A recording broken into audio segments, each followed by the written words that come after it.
This podcast is a member of the Place to Be Nation family. Visit us at placetobenation.com, the only place to be in your pop culture world.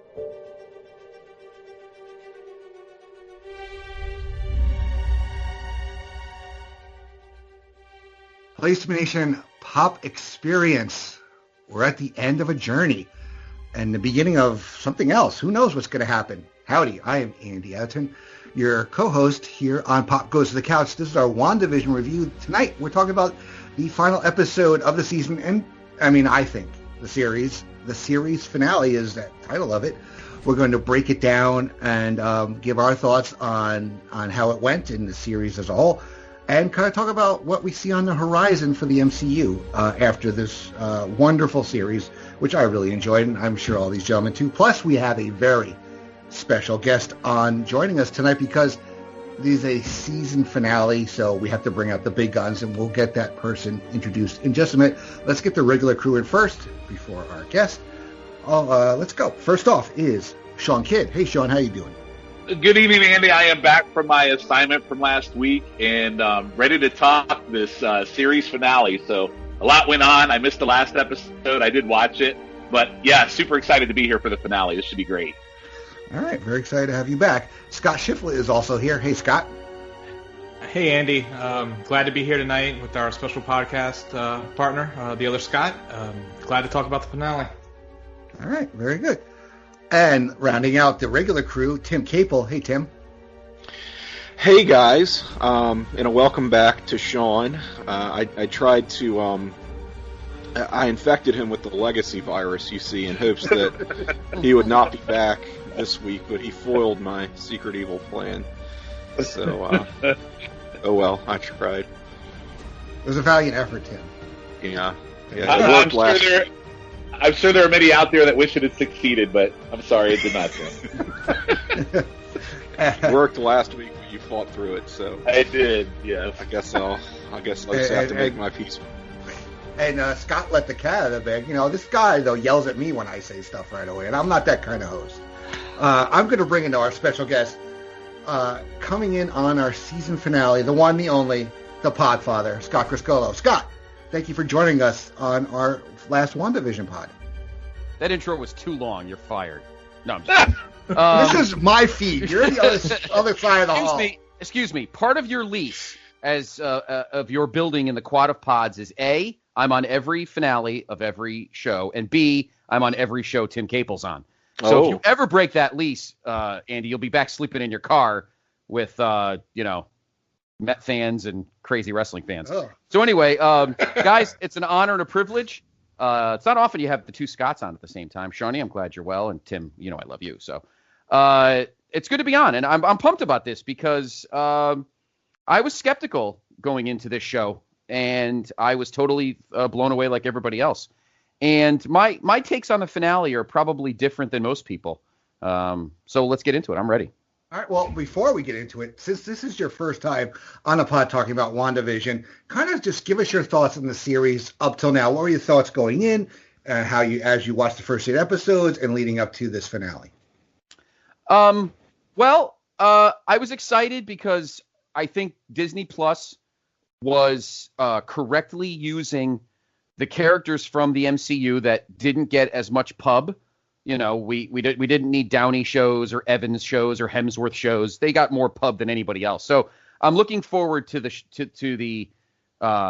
chance to see some of the smaller characters get some shine as we start technically Phase 4. And I'm a big Paul Bettany fan, so I like seeing Vision. So I was fascinated by that.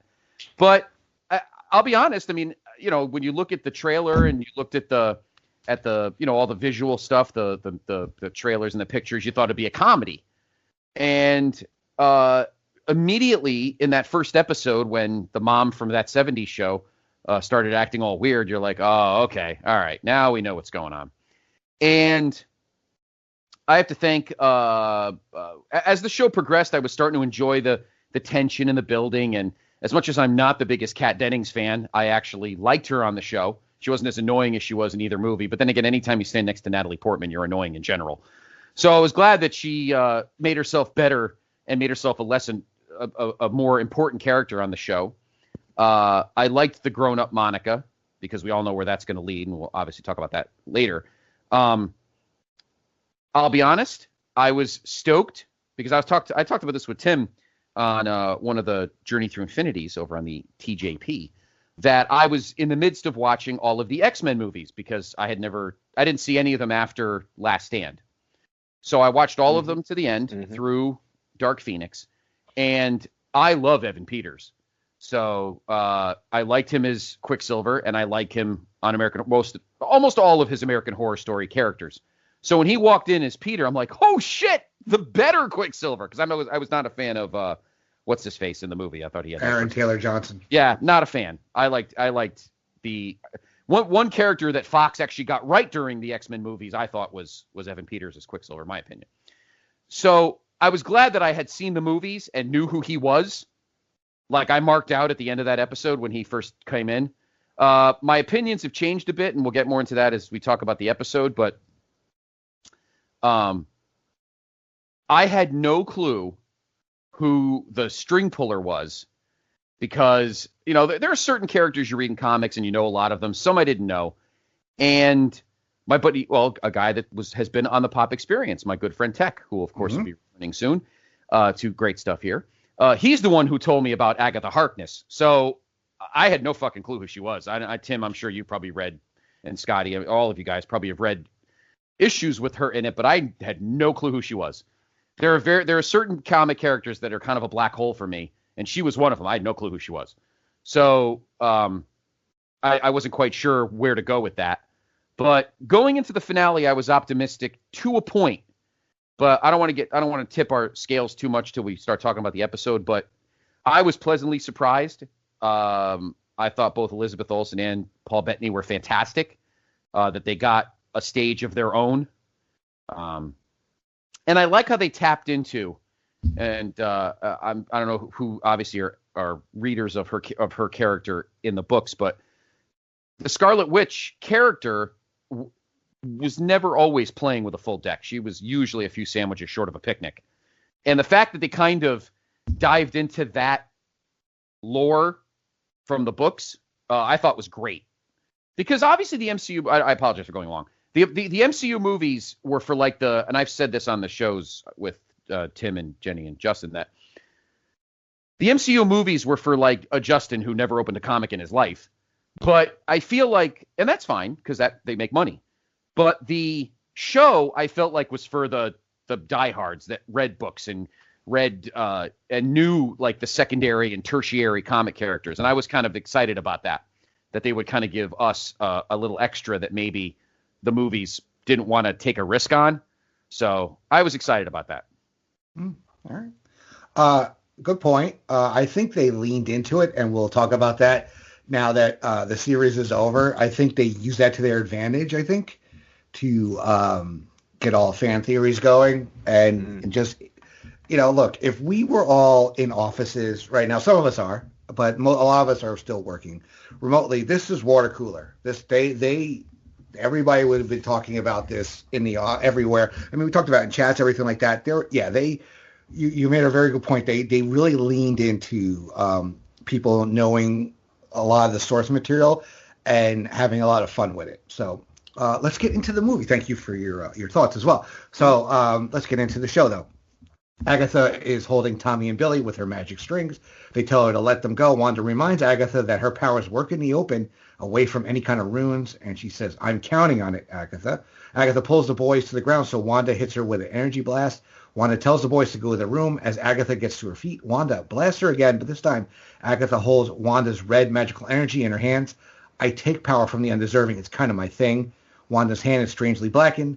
Agatha should suggest that Wanda should surrender her magic to someone who knows what to do with it, and I'll let you keep this pathetic corner of the world all to yourself. Wanda throws a card at Agatha, smashing her into the side of a house. Hayward's new white vision lands behind Wanda. Confused, she asks if it's really him.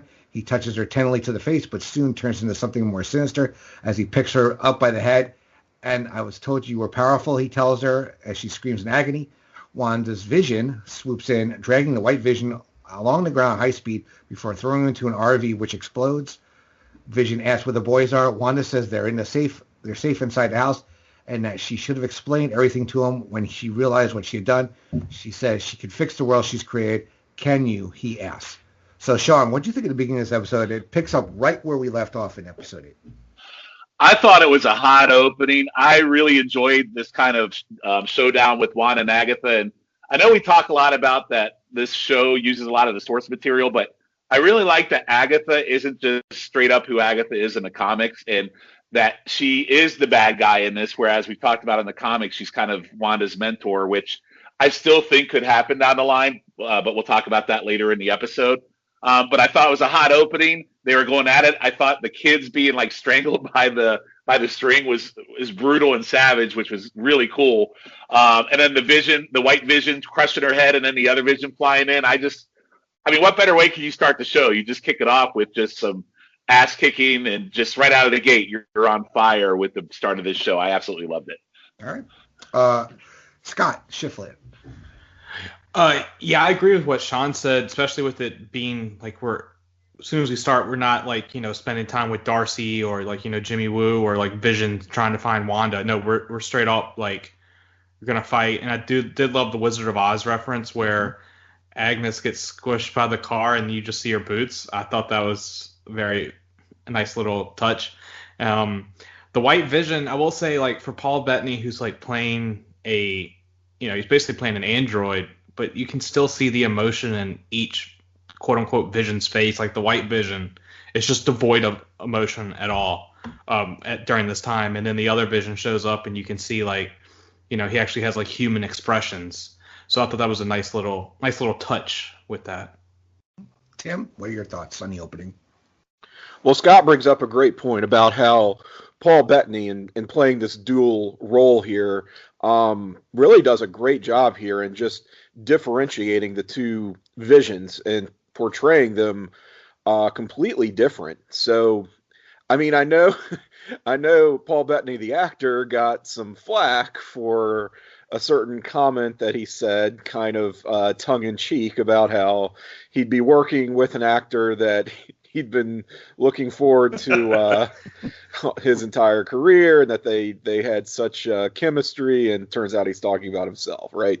So, I mean, yeah, he might have gotten his hand slapped for that, and I know some folks were pissed, but in a way, like, I can kind of see what he's talking about, because yes, he is playing against himself, but playing two very different characters and pulling it off quite beautifully. And man, I just love that White Vision is such a cool, just a rad look, and like the permanent snarl that he has is just I fucking love it.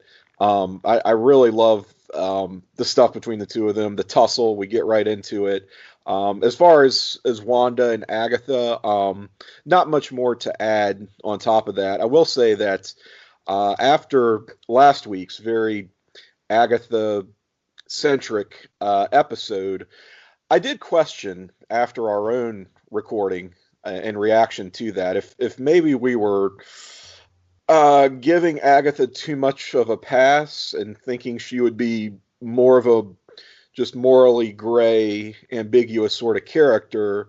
It seemed like that's what they were setting up in that. And then I'm like, well, I remember that she did kill the dog. And it's sort of, by her own admission, sort of hard to come back from that. And I'm like, are we giving her too much of a pass?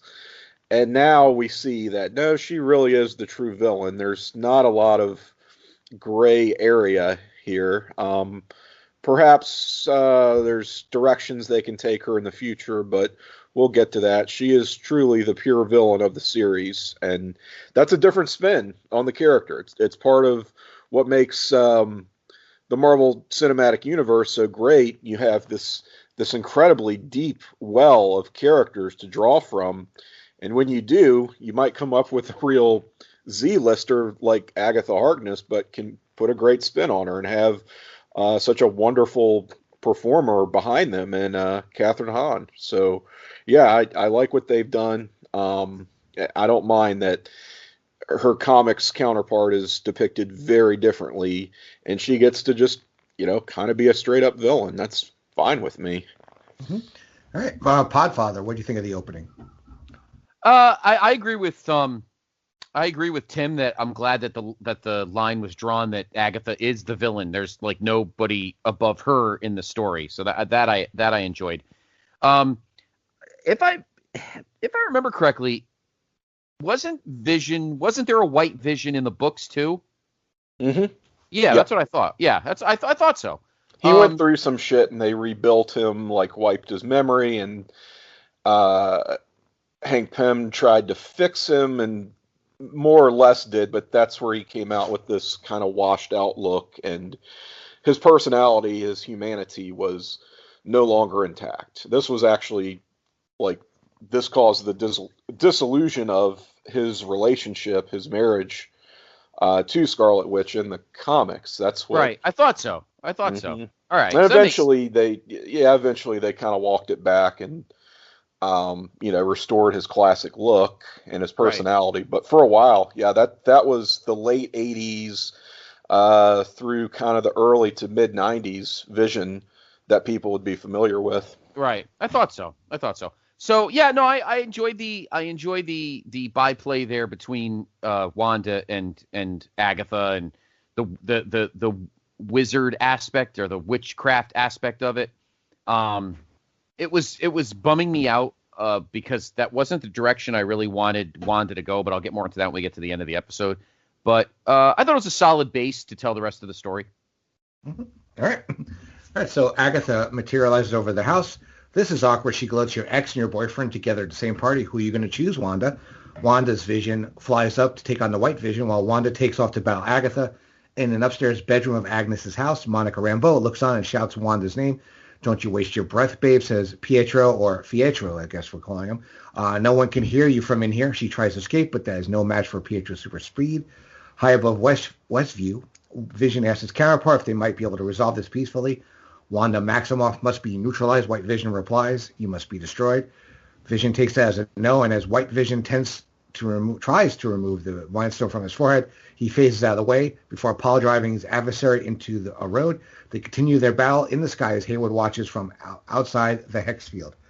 So, Scott, we get a little bit more. We get our first real talk between the two Visions, as well as we find out what happened, where Monica ended up at the end of episode 7. Yeah, I'm gonna lead off with the Monica thing. That was nice to check in on her because we hadn't seen her at all in episode 8. So it was like, where's she? You figured they've been hyping her up as quote unquote the most side characters with I just blanked on his name, the FBI agent and Darcy, Jimmy Woo, yeah. With Jimmy Woo and Darcy and her, they were like, the 3 side characters, but she's been like hyped up the most, and Jimmy and Darcy have been like, pushed in the background a little bit, which I'll get into later this episode. So it's nice to see her again. Nice to see that, with Pietro, I thought that, it's obvious that Agatha had just, since she admitted last episode that it was a fake, that he still retains the power. So it's interesting with that. We'll obviously get to that with the show. And I did like the battle of the two Visions with the phasing in and out. I thought that was a nice little touch. Like I said, this first 5 to 10 minutes is nothing but straight action, and it's a reminder of a MCU movie more than what the TV shows. The TV show had been more slow paced for most of it, but this we're like in the third act of a movie. Yeah. Tim? I definitely found myself enjoying the dueling Visions more so than Agatha and Wanda's sky battle. I'm not sure what to call it exactly, where they're just kind of throwing Street Fighter fireballs at each other, and I don't know, it is what it is. It's sort of like, well, it's the MCU, this is the grand finale, what do you expect, right?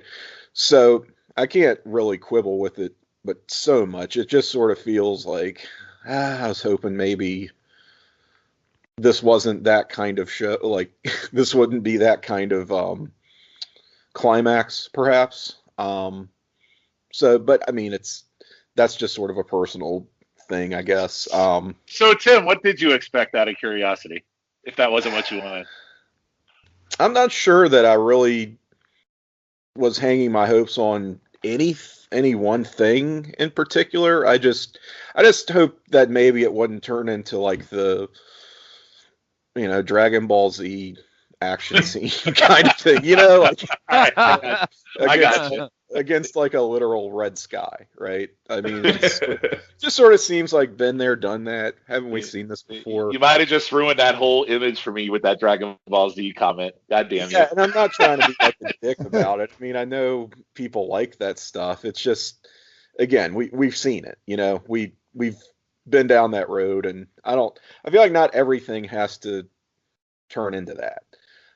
Plus, Agatha's motivations, like she's an energy or a magic vampire or something, is a little bit okay. Like it's, I don't know, not the most original in the world. But anyway, Pietro having powers is sort of, I don't know, raises a question mark in my head. Like, did Wanda or did Agatha just imbue this random guy with those powers? I mean, I guess so. But I guess we'll get the answer to that whole deal coming up pretty soon here. But clearly, this is not any version of Pietro we've seen before. I think we've established that much. So I guess my hat's off to him for that Evan Peters swerve. It kind of a ballsy thing to do, because I mean, you really run the risk of pissing some people off by teasing that and sort of threatening to play that hand and then not doing it. So I don't know. I mean, I personally am glad that he's not the the Fox X-Men Quicksilver, just because I just don't want any parts of those movies in the MCU. Like, let them exist on their own. We don't want it polluting the MCU. I may have used that term in the past, yes. But I mean, let them exist on their own. People will have those movies forever. It's fine. I don't need to see a crossover into what the MCU is. Yeah. Before we get to Podfather, so I usually have it on, and I do have it on while we record, just to keep my memory fresh. I have a question. All right, so if you have White Vision, that is the Vision that Hayward is working on, but then you have the other Vision that was manifested by Monica. I mean, by Wanda. How is Hayward tracking him then? That's a question I have for you guys. That's a very good question. One that I had too, because we even saw in an earlier episode when Hayward was monitoring the events unfolding inside the Hex. There was a point where it said like reacquiring asset. Yeah. Yes. When Vision was breaking, when Wandavision was breaking out, and I mean, unless they're talking about a different asset, then that doesn't really make sense, right? I mean, or maybe it registers the same way because they're the same. Fundamentally, it's the same person. I don't know. Yeah, I took it as energy signature. Yeah, could be. Yeah, maybe I'm gonna make my brain hurt thinking about too much. All right, Podfather, what are your thoughts on this part of the episode? All right, I'm going to say it then so we can talk about it. I have to respectfully disagree with Tim, and I hate doing it because it makes my brain hurt. But it's fun when we do. I know. I want an X-Men. I want some crossover. In fact, I predicted like 2 or 3 crossovers by the end of this episode because I was hoping for some, but I'll get to that in the end. Because I want him to be Quicksilver, and I feel like throwing this bone at us and then make him some schlup is kind of blows. Like, I want him to be I want him to be Peter. I want him to be Pietro and be because I think we are going to see a changeover or some type of because trying to rebook all those, if they do, it could be a mess. But I'm glad we get to see Monica because she's an important cog in the wheel here. And it just expands on Agatha's powers because she might be somebody they could use down the line. And regardless of what happens at the end of the episode, maybe it's somebody we could see in a future show. Not her own, but, as a player somewhere else. But I like the way the story was going, except for the fact that really wasn't Pietro. It was some, putz. And that kind of bummed me out because I'd like him to be her brother. You know what I mean? But that's okay. I mean, they definitely trolled people, they trolled me. I fell for it. Yeah, I had kind of. They knew what they were doing. They absolutely did. They absolutely did. Yep. They used your comics knowledge and all against you all. Twisted it. They weaponized your comics knowledge. Exactly. Yeah. And weaponized I your love fandom. Fox movies. Anyway. All right. Yeah, you got all your thoughts, Podfather? Okay. All right, Shawn? So I am going to kindly disagree with Tim and Scott on a couple things. I liked the witches fighting up in the sky because what else are you going to have them do? Tim. That's why I asked you, what would you have them do? I mean, it's a Marvel fight. Hates Harry Potter, yes. Okay, yeah. Shut up about Harry Potter. This is not about Harry Potter. All right. So listen, they're fighting in the sky. I mean, what else do you expect from a final battle between a Marvel villain and a Marvel hero? They're going to fight, and I liked it. So it was great. I love the Vision fight. And I forgot to mention earlier, but I think a couple of you did. Paul Bettany in this episode was really, really good. He played both of them very differently, and I love that he just had a chance to play two different characters but be the same character, if that makes sense. The Pietro thing, I am going to say I did not hate that because here's the deal. They purposely, all the guys like me and comic nerds like me were like, oh, great, here's Quicksilver. This is where they're going to integrate the X-Men, and I like the fact that they swerved me. And there's a lot of people out there that are pissed off that they were swerved, but I think this is actually genius on Marvel's part in doing this because you had people talking, you had them thinking about theories, the X-Men are bringing it in, they got people talking about their show. And I love that they did that. So I, for one, was very happy I was swerved on the Pietro reveal. And I, too, love Evan Peters as well. But I found it funny that he was sitting there in a beanie just playing a guitar in the middle of a room out of nowhere with Monica as his hostage. I thought it was very funny.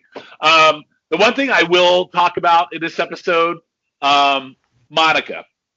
I am not happy in the end with how the secondary characters played out in this show.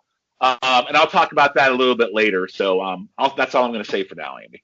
All right, cool. All right.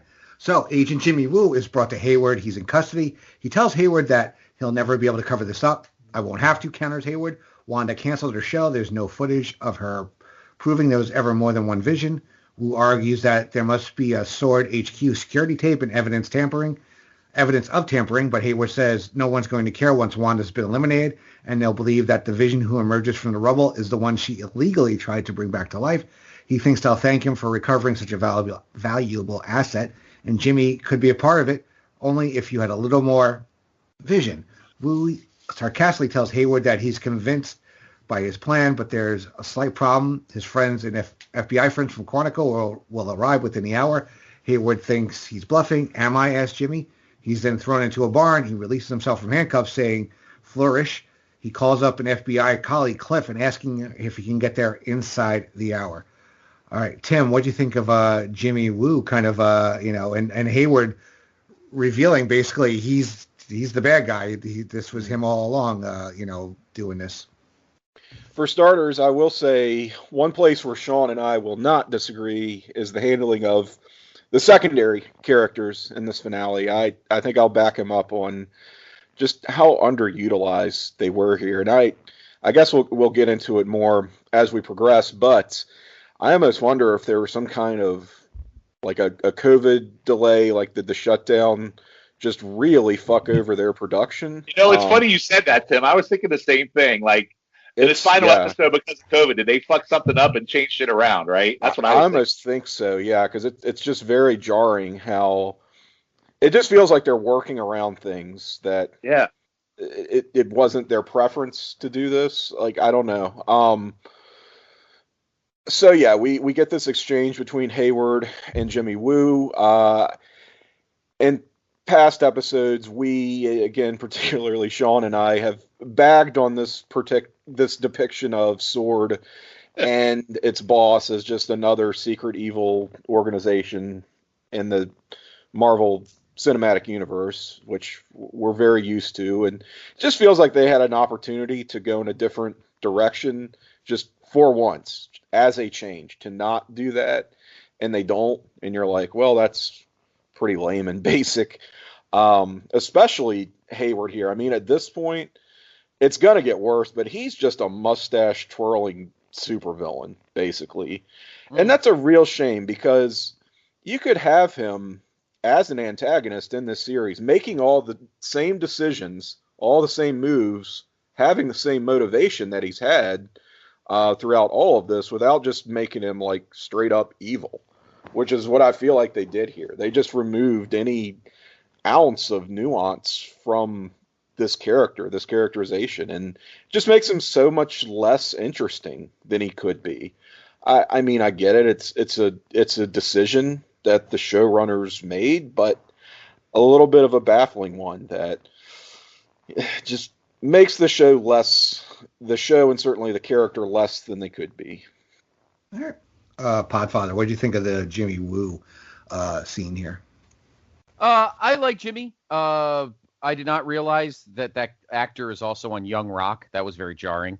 Because I thought he could only be as good in that role, but I'm glad that he's kind of been treated differently than he did on in the Ant-Man movies. Like, he's getting a little bit of cred. But I agree with Tim that Hayward kind of is just some. Yeah, I like that mustache twirling. Like, what's his name? Who's the one on the Laugh Olympics? What's his name? Oh, Dick Dastardly or Snidely Whiplash. Snidely Whiplash. Snidely Whiplash. Yeah, the Snidely Whiplash mustache. Yeah, that was my take on that. But I like Jimmy Woo. I'm glad that he is being treated kind of as a more important character than as Scott's, patsy in Ant-Man jokes. Mm-hmm. So I was good with that. Right. Yeah, Hayward basically just missed a long monologue to complete the ensemble. I mean, really. Yeah. Shawn, what are your thoughts? Tim already brought it up about Hayward and the tropey evil government. I liken it to the TV show 24, which I was a big fan of when it was on. And it got to a point where every year you knew you were going to have this person inside the organization that was going to be a traitor. And I feel like Marvel's stuck in this trope of bad guy government officials. And this one played out exactly the way we thought it was going to play out. He's a bad guy. He has his own things he wants to do. And, Marvel's got to get away from that, because they're starting to get into a bad situation doing this over and over again. This is like the third or fourth time they've done it. As far as Jimmy Woo, again, going to go back to secondary characters later on. I'm with Tim. I really think something happened when they were filming the finale. I believe they took a break during COVID. And I feel like once you see Darcy's scene coming up and how much you don't really see Jimmy Woo or in any of this later on and what he does, I feel like in the end, the secondary characters really didn't matter that much. And that includes Monica, by the way, which I'll talk about later. So that's how I feel. All right. Scott, your thoughts? Yeah, just echoing what everyone else said. But I did like that Jimmy was able to get out of the handcuffs basically through like magical ways, because he likes magic, which is a nice little callback. But yeah, it's just beating a dead horse by this point. Like, I gave Hayward a chance at first, and Tim and Shawn were like, no, he's gonna be a piece of shit, and they were right, and I admitted to it. But like, it just got old. It was like, God, we know he's a dickhead, but like, come on, like, come up with a better plot device. You literally have writers from Marvel. Like, they can do this. They're paid to do this. Yeah. It's not some asshole that writes stuff for Hollywood. So, yeah, all right, yeah. And Jimmy with the nice job, grabbing a cell phone. Now, obviously, did not have the face lock thing. All right, so Wanda lands in Westview, the city center, and sees lots of familiar faces. Don't shoot, I'm just the messenger, says the courier guy. Agatha appears on the roof of Westview Appliance. She tells Wanda she's never been up against another witch before, and that there's an entire chapter devoted to her in the Darkhold, the Book of the Damned. Agatha explains that the Scarlet Witch is not born, she is forged. She has no coven, No need for incantation. Wanda says that she's not a witch. She doesn't cast spells, and no one taught her magic, but Agatha tells her power exceeds that of the Sorcerer Supreme. It's your destiny to destroy the world, she says. Agatha makes an incantation in Latin, and Dottie walks over to Wanda. She says her name is Sarah. She has an 8-year-old daughter. Maybe she could be friends with Wanda's boys. If you like that storyline, she pleads with Wanda that if she could let her daughter out of her room, at least she could hold her. Wanda thinks Agatha is making Dottie sadist, but Agatha says she's Wanda's meat puppet. I just cut her strings. Agatha casts another spell, freeing the rest of the Westview residents who move to surround Wanda. We go back to Agnes's house. Fake Pietro is making a smoothie. He says this is his man cave, a place to chillax while the missus is stirring up trouble. Monica looks at a bank statement addressed to Ralph Bonner, or Boner, however you want to say it, to 2804 Sherwood Drive, Westview. Pietro asks her if she likes Steven Seagal movies as Monica finds a photo of him labeled Ralph Boner. Agnes doesn't live here, but you do. She says, you're Ralph Boner. Boner, he laughs Beavis and Butthead style. Monica asks how she's controlling him. She shapes up to a box, asking if she wants to tussle him again, but she throws him to the ground. Monica spots that Pietro's necklace is glowing with Agatha's purple magic, so she pulls it from his neck. Oh, God, please spare my life, he says. Nice to meet you, Ralph, she replies. Podfather, so what do you think of this? We get some nods to the Sorcerer Supreme and Agatha schooling, really, Wanda on what she really is, and we get the true story of Ralph. Well, like I said earlier, the true story of Ralph pissed me off because I want, sorry, Tim, I want an X-vasion is what I want, damn it. X-vasion. Wow. An X-vasion. But yeah, I was bummed, but you know what? It does once again prove Agatha's heelness. I mean, it's just a good, continuing battle scene, and it's starting to make me nervous about what they're going to do about Wanda's background. So I'll leave it at that. I know I'm doing a lot of that because there's a lot of comments I want to make, but most of them can't be made till this episode's over. But it was a good scene, a lot of action, and I'm starting to kind of go with this thinking that maybe there was stuff they wanted to do, and COVID kind of threw a wrench in the writing. It's quite possible. Shawn, what do you think of this part? I like the scene in the middle of the town with, and here's the thing, I have two swerves. So the first swerve we get is Dottie. So we talked about Dottie way back in episode 2, I think, and we're all like, well, why did they cast her? Who's she going to be? And we had all these theories about, I think at one point we said they were going to be Doctor Strange's Claire or whatever. And in the end, she just turns out to be a regular resident, which is swerve number 1. And I like that all of them were angry at her, and it was just heartbreaking to hear her talk about, hey, do you want this to be part of the storyline? And, it just put into perspective how much Wanda has really put these people through. So I really like that.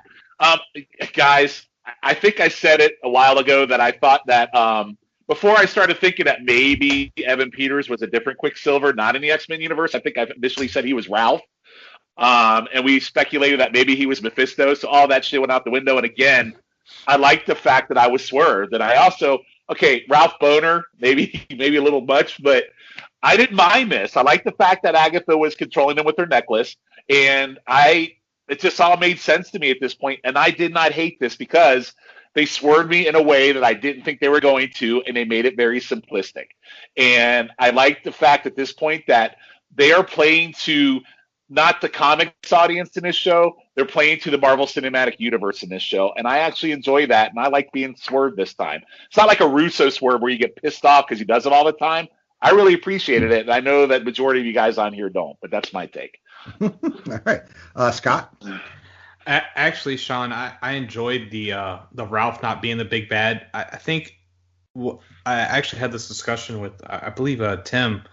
So I posted an article in our chat about how, with this episode, we had built things so much up in our minds that we were wanting it to believe it was true. And that was the first one, because from the first episode or second episode, we're like, oh my God, Ralph is Mephisto. He's, we're going to see him and he's going to be the actual big bad. It's going to be some big name actor is going to be Ralph. And, Evan Peters is a decent name, but he'd be like a B or a C. So I enjoy that. I did enjoy also Agnes cutting the cords for like the townsfolk, and they're like, "Please help us," because Wanda in the past couple episodes has been treated as like the baby face, but she does have a whole town under her control. So I'm glad that was. I mean, it was a little ham-fisted in my view, but I'm glad that it was shown what she had done, because that is wrong. And that is gonna something I get to at the very end. Not to steal a line from Scott, but there's something that I'm gonna bring up about Wanda at the very end. But it shows that she's not 100%, like a good guy. It's just shades of gray. All right, Tim. Ham-fisted. That's a great term. Scott kind of took the words out of my mouth. The townspeople scene, definitely does not present Wanda in the most positive light, but it's also done in a way where, more on that later, because we're just seeing glimpses of this and the implications it will have for Wanda and what she will do in the remainder of this episode. The Dottie misdirect, you got us. You had us going. Okay, I'll give you that one. We thought she'd be important. Just between the casting and the way that the character was treated in universe, and by that I mean in the universe of Wandavision, the show that Wanda created, she seemed like she'd be an important player and just wasn't. So that's fine. Any good mystery is going to have these red herrings and misdirects, and that's fine. I'm not bothered by it. The Ralph Boner reveal, that has to be a divisive moment for many people, I'd imagine, because it really answers two questions at the same time. One, who is Ralph, the unseen Ralph? Well, he's just this guy who they used as an opportunity to make a boner joke. So, okay. And tells us, what is the true nature of this Pietro? Well, he's not a Pietro at all. Again, just some guy who is being controlled, and we guess he was given these powers. Very appropriate that this hideous puka shell necklace is what Agatha's using to control him with. So we dispense with that and see that he's just as caught up in this thing as anybody else, and just as scared. And I will say that as far as the X-Men of it all, I guess I've made no bones about the fact that I'm not wild about those films. Like, I mean, they have their virtues, but for the most part, they're kind of not like what I want to see from X-Men movies. But I'll grant you, even if they were perfect, and I thought that was a perfect depiction of the X-Men and in an X-Men cinematic universe, I still don't think I would want it to cross over into this MCU, only because I don't want that to be the way that mutants are introduced into this property, this shared universe. It just seems like a very, like, kind of convoluted way of going about it, when at the heart of it, mutants, that's a very simple kind of concept. And I would hate to see it turned into like, well, mutants are not just like, people that exist in this world and have powers. They're these super beings who are reported in from like another universe, kind of. It's too much. That's my main qualm about why I don't want to see them cross over, or for that to be the introduction to mutants. So all that is to say, a very long-winded way of saying I breathed a sigh of relief at this ultimate final reveal. Though they did troll us, though they treated it as a dick joke, made us feel like dickheads. I'm like, okay, I'll let you have that one, because I was hoping it wasn't what a lot of people were hoping for. I know. So, okay. All right. So Billy and Tommy watch the Visions fighting from outside their bedroom window. Billy sees a vision of his mother in town square and tells Tommy that they've got to go. The town residents tell Wanda of their pain and that they no longer recognize themselves, that they used to resist but they can't remember why. They're exhausted, and when they sleep, they have Wanda's nightmares. Wanda tries to assure them that they're fine, that she's saying she's keeping them safe, and they feel at peace. They say that her grief is poisoning them. Wanda screams out, unleashing a burst of magical energy that strangles the Westview residents. Realizing what she's done, Wanda apologizes and releases them, promising to let them go. What's stopping you? Asks Agatha. Heroes don't torture people. Wanda sends a massive energy beam into the hex field, and the town starts glitching through time periods. She tells the townspeople to run away. Hayward sees a gap opening in the field and decides this is the opportunity to get inside. Now you'll see. Agatha laughs. High in the sky, vision is interrupted when Wanda's vision starts to decay and falls to the ground. Sword forces their way into the town. Wanda sees her vision falling apart before her eyes. As the twins run into town square, they also start to disintegrate. Now do you see, taunts Agatha? You tied your family to this twisted world, and now one can't exist without the other. Save Westview or save your family. Wanda pauses, and the hex field closes up again. They run together and embrace. Agatha attacks, so Wanda protects them all with a magical bubble. Agatha absorbs the energy, leaving both Wanda's hands drained of color. How sweet, says Agatha. The family are surrounded on all sides. Agatha on one, White Vision on another, the sword on the third. They take an adventure stance. Listen, boys, says Vision. Your mother and I never really prepared you for this, but you were born for it, says Wanda. All right, Shawn. So we get the whole thing with the townsfolk kind of, telling Wanda that she actually has been, torturing them, so to speak. And we get the, the opening of the hex. We get Sword getting inside. A lot of stuff's going on. It's really, as they would say, business is picking up. So what do you make of this part? Yeah, we're coming down to the final showdown, obviously. So the townspeople, I love that, they were first off, her strangling them was really, again, savage. It's kind of similar with the kids earlier where they were strangling by the rope. Now she's strangling these townspeople. But I like that they're saying, hey, we felt your sorrow, we felt your grief, and then we realized that everything Wanda was feeling, these folks were feeling too. So it was just, a pure nightmare into what we brought up earlier.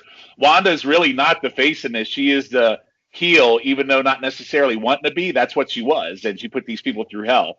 I like them. I like the hex thing. I like that that Sword's coming in, even though if Sword didn't have to be in this, I guess you have to bring him in anyway. So you kind of got that showdown, and I really like the superhero stance with the kids and Wanda and Vision. Just get ready to throw down. So I think this is kind of setting up the big finale, and I actually enjoyed this whole thing. I thought it was great. Yeah, kind of Incredibles-esque. Yeah, very, very Incredibles, yes. Yeah. Mm-hmm. Scott? Yeah, you took the words out of my mouth with the Incredible-esque. And I will say Agnes has a great line here. She says, heroes don't hold people hostage, and that sort of breaks Wanda. That's she's like, oh shit, I have been doing this. Let me release them. But that starts off by killing her own kids, and we see her being heartbroken with oh my god, what am I doing? And it's either save the town or save her family, and she decides to obviously save her family for the time being, which is it's heartbreaking because we've seen I know I said heartbreaking a lot, but we've seen her lose everything. That was one of the main things in the last episode. She lost her family, she lost her brother, she lost Vision. Now she's going to lose family again, and she's not the most in control of her own powers when she accidentally chokes them. So it's what the hell's going to happen next if she does lose everything? That's what we should be concerned about.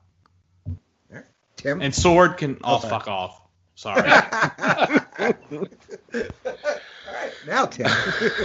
I don't know exactly what it is, but this scene didn't really land for me. It almost, I don't know, maybe it just felt too melodramatic in the way it was done. Which again, you might say, well, for fuck's sake, you're watching a superhero property. What do you expect if not melodrama? And yeah, I get it, but I guess I thought what we were seeing with this show was a very, and think back to just our last episode, this very methodical sort of journey through what's been up to this point, I think, an intimate and complex portrait of a woman's grief and what that looks like in this world that is populated by supernatural beings and events, and to sort of turn it into, I don't know, choking people with energy collars and being yelled at by a witch. It just sort of, I don't know, it didn't really cohere. It didn't feel like it was of the same show that we've been exposed to up until this finale, I guess. But it gives us a nice family moment at the same time with Vision and the kids coming together and saying, you know, we're gonna fight for our family ultimately, and puts you in this position where you're not sure if you're comfortable with rooting for them, right? Because if they do succeed, what does that mean? Like, we can't continue to keep these townspeople enslaved, certainly. This was a community that existed before Wanda did what she did, but we don't want to see her lose everything on top of all that she has already lost. I don't know. I wish they'd gotten us there in a way that wasn't so, I don't know, it just felt sort of schlocky. But again, this is maybe just me having a different read on things in this episode. Yeah, I'm watching it now, and I'm like, Agatha's got them Oscar the Grouch eyebrows now all of a sudden. Podfather, what did you think of this part? That's good. I'm going to go with Tim's line of thinking, besides the fact Sword does suck. That we have to take into account that, again, Wanda is not innocent. She's being selfish. She goes back to what happened in the Infinity War, and her husband or her love dying in front of her after Thanos ripped his brains out practically. She wanted it all back. And we have to remember, and again, this is kind of tipping my hand to what I want to talk about when we get to the epilogue. Wanda may have a certain bloodline for evil. We know about her, quote, family, but there's also another path that Marvel can take with her of the fact that she is of, shall we say, less than moral family roots. Notice I'm tiptoeing along this. Tim knows what I'm talking about, but notice I'm tiptoeing along this line. We do that all the time. I feel like we do that in every episode. Yeah, I'm tiptoeing this line because I don't want to really get into it till the end. But you're fast bending, I guess. I'm fast bending. Oh, wow. How about that? Certainly not her father's not Gandalf the White. But anyway, no, I think that it was very important to know that even though Agatha is pulling the meat puppet strings, which I thought was a funny line, Wanda needs to pay for her sins. Whether it's Agatha's job to do that is not true, but she does need to realize she snapped. She had a break even after the Infinity War ended and the good guys won.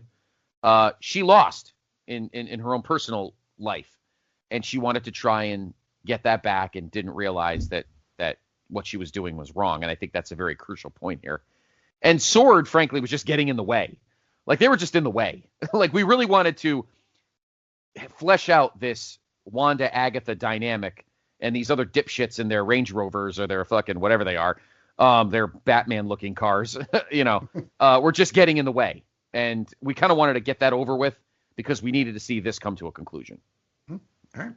So Vision takes off to take on his evil doppelganger. They end up in a library where Vision asks White Vision why he's doing this. He says his programming directive is to destroy the Vision. Vision grabs White Vision by the neck and tells him, I am not the true Vision, only a conditional Vision. I request elaboration, says White Vision. Back in the town square, Agatha lifts the sword soldiers in the air. Same story, different century, she says. There'll always be torches and pitchforks for ladies like us, Wanda. She drops the soldiers to the ground, but Wanda catches them before impact. She turns to Billy and Tommy and tells them to handle the military. Mommy will be right back. Wanda flies to take on Agatha and disappears. Tommy and Billy use their super skills to take Sword's weapons. Hayward still has a gun. Monica spots him and tells him to stand down. As he fires, she moves in front of the boys, and her body seems to absorb the bullets, pulsing with yellow energy. Billy uses his telekinetic power to stop the bullet that gets past her. Hayward is out of bullets. Nice Trixie, she says to Billy. I like yours too, he replies. Hayward tries to drive away, but is stopped by a pretzel van.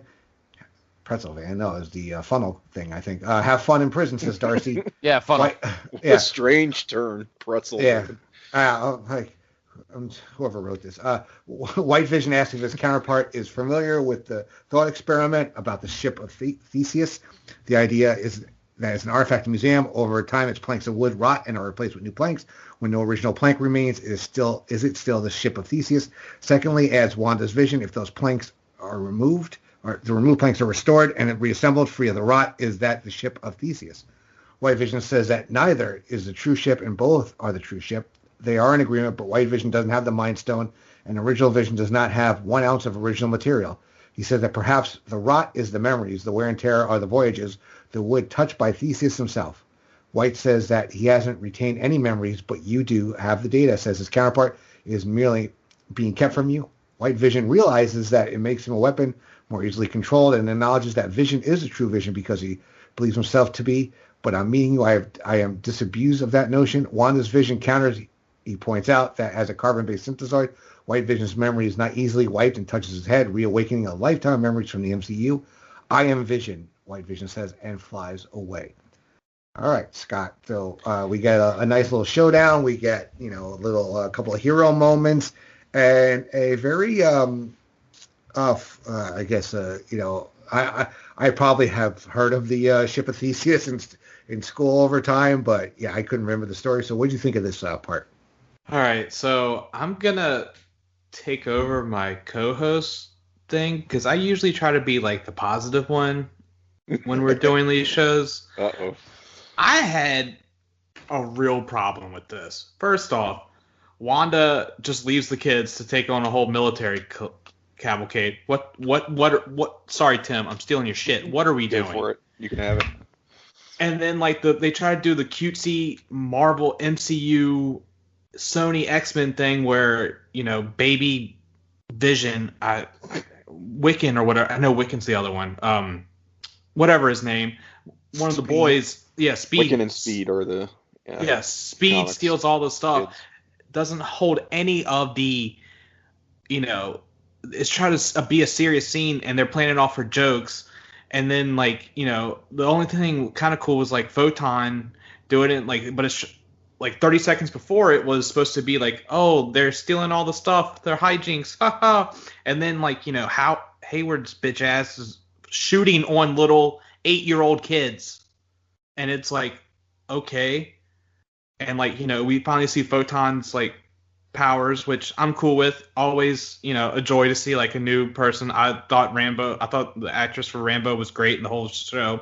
Then we see Hayward get away and, stopped by Darcy, who, spoiler alert, this is her 2-second cameo in the whole damn episode where, I don't know if you guys saw the marketing for this. They were having her saying, don't spoil it. She spent more time shooting that don't spoil what happens in WandaVision than she did in this whole damn episode. And then I have a problem with this White Vision still being alive because we see him take off and he has all the parts of the original Vision. And it's just I think for this, it's what's dead should stay dead. So this opens up the door for, the animatronic, but the AI Tony Stark that's in the comics right now, or was in the comics a year or two ago. I don't like that. He should be dead. Both Visions should have just been killed off. I think this is a waste. I'm sure Paul Bettany likes it because he gets a paycheck, but it's this part is what kind of pissed me off. And I'm doing a rewatch right now as we're talking, and I'm on the scene, and it's just there's no point of it. This could be literally taken out. All right. Tim. Ooh. I'm going to be maybe the less savage take from here. I don't know. That was savage. That was very savage. I'll start with the Vision confrontation, and I totally get where Scott's coming from. I guess I'm just of two minds about it because, yeah, let the dead stay dead. Death should be meaningful, right? You don't want to dilute the impact of that. But I also just really like the character. So, and think that I just kind of think we didn't spend enough time with him in this universe. Like he's introduced in Age of Ultron, which, I mean, a lot has been said about that movie by myself and others, some of whom are on this podcast. So we meet him there. That's, in 2015. The next time we see him, Captain America Civil War, but, that's not really an Avengers movie. And then like Infinity War, where he dies. And there's certainly a lot of development that took place with his character, but much of it was unseen. And I don't know. I really like the character. I like the way he's done in the MCU, and I would like to see more of him. Now, having said that, this does feel like the show, or, just MCU as a whole, perhaps maybe wanting to have their cake and eat it too, where it's like, okay, we're going to draw a line under this. We're going to kick this can down the road for the time being, where we want to have the Vision back in play as a character, but we don't really want to address necessarily within this show what that looks like from here, what that really means. It's not the same Vision that we've seen in previous films, but he is a Vision who now, I guess, has all the memories back. Does he have a personality? That's a big question mark, right? Does he have any sort of humanity? We don't know. But I guess that's up for interpretation and exploration in subsequent projects. Hey, White Vision's a cool, rad look. Again, I'll enjoy seeing him again, but yeah, they are kind of trying to have it both ways. I sort of would agree with you, Scott. Go ahead. And Tim, and because Avengers Endgame was on TNT a couple weeks ago. Sat down and watched it. With all Marvel movies, if it's on, I'm gonna sit and watch to the end. The emotional impact of him being killed is now just moot. If they're going to bring him... Yeah, it's just kind of a thing that happened, right? Literally, this is the second big... after Endgame, it was Infinity War, Spider-Man, Far From Home, and now this. So in the third one, after being killed off, he's back. I just don't like it, personally. I understand, you like the character, but it's just... I just have a problem with it. I totally get where you're coming from. So, we do all that. Meanwhile, back in the town square... It did feel a little Disney, right? The kids stealing the guns and having hijinks and, making the military dudes look like clowns. But then Hayward straight up tries to murder them. This is him totally crossing a moral horizon that he cannot come back from. You try to shoot kids.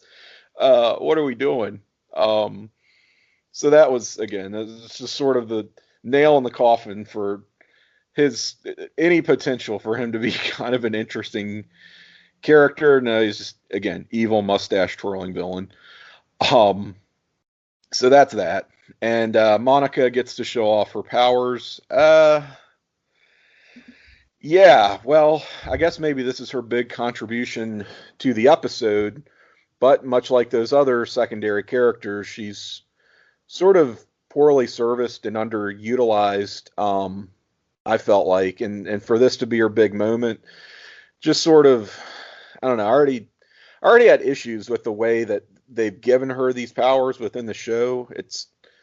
I'm not sure I really even understand it, and I'm like, is that because it was done in a way that was sort of lazy, or that we just haven't gotten the complete story yet? I'm not sure which it is. I was again, it's another one of those moments that it felt like it should have landed and fell flat for me. Podfather. Yeah, I think that the Vision thing just got a little too convoluted and wonky. I understand. I agree with both Tim and Scott that I understand that they're trying to keep that character valid because there are still movies on the horizon. But let's get the show done before we start tipping our hands on keeping characters. Because the more hand tipping you do, the more convoluted you get, and we don't want to turn this into fucking a DCU movie. So why don't we just and for him to just take off like that sort of tells you, well, we're not going to end the show with two Visions out in the wild, right? Yeah, exactly. So you immediately know Hex Vision ain't making it out of this. The fact that White Vision did, I mean, there's you're right, they totally just showed their hand there. Yeah, exactly. So we don't have time for that. We got to get to the business at hand, which is Agatha and ending this, and and again the decision of Wanda doing the right thing. And so we really didn't have time for that. As for Monica, she has powers, okay. I mean, eventually we're gonna have to figure out where she got them, how she got them, etc. And but that's cool, and I'm okay with that. But the Vision thing just got way too convoluted for that moment. We have to get this episode over with before we can have. It's almost like having trailers of the next thing you're doing while the show is still going on, and that's what I kind of felt about with that. So, right. Shawn. Yeah, so I think I'll add to the shitting on this part. It very Disney, very art cutesy. I didn't like the whole kids thing, and then the Hayward thing, shooting at the kids. That's very unlike Disney. So I might have liked that a little bit because I'm a little bit savage. But and then Darcy just appears for like 2 seconds and rams the car rams the what you call pretzel truck into Hayward. And I think this is where where Tim's kind of mythology of what he's thinking about makes sense. Where there's something happened in COVID where they just wanted to shoot this one scene with Kat Dennings and she's on her merry way, because that's what it felt like. Like, hey, let's get her in, let's get her out as quick as we can, and they even make reference to it later that, Darcy, that's kind of what she does. Like, no, I don't know Darcy, and that's what she does. What kind of bullshit are you talking about? Right. And that's kind of a tragedy. And I'm like Scott, I am a very big fan of Kat Dennings and her buxom personality, so I'm sorry you do not like her. I'm a big fan of hers, and I think this is, again, total secondary waste here. Monica, you know what? Tim brought it up. We've been very critical of her role in this and how she perceivably gets her powers by going in and out of the Hex. And, this didn't do much for me. This was just kind of her moment of the show to kind of shine. And, yeah, man, I'm not feeling her. I'm not feeling Jimmy, and I'm not feeling Darcy at all in this entire episode. And I feel like the last 8 episodes have built up to this, and now it's kind of like a big fart in church on this. The Vision stuff, way too artsy fartsy. I'm like Tim. I love White Vision. I also think they tripped their hand a little bit, because in the comics, White Vision is kind of a long-term story arc. Well, you turn him heel to face within a span of 15 minutes, 30 minutes of his show, and you kind of tipped your hat. And, it makes no sense. He has all these memories come back, and he often takes off, and, fake Vision doesn't tell Wanda about this Vision having his memories or anything. You never hear about it ever again. Like, it makes no sense. Wouldn't Wanda be interested to know that, hey, this White Vision has memories of your life together? Which kind of goes back to what Tim said about, does he have feelings? Does he have emotion? And I'm going to say probably not, Tim, because if he up and took off just like that, then no, he probably doesn't know how to kind of filter all that new data he has. So I'm going to go with no, he doesn't have any emotions. He just has the knowledge at this point. That's what I'm rather cold. Say. Rather cold, right? Yeah, he just takes off. So that's kind of my take. But yeah, I totally get why everybody kind of hated this whole thing, because this was not good. Not good. And I didn't even mention Darcy, but yeah, you guys are all right. And that it's almost not even worth mentioning it. It's a nice moment that she gets, sure. But for who's been a pretty major cast member of the show up to this point, to be reduced to a 2-second cameo like that it's such a disservice. Yeah, so, think about it. Why are any of these secondaries ultimately here now?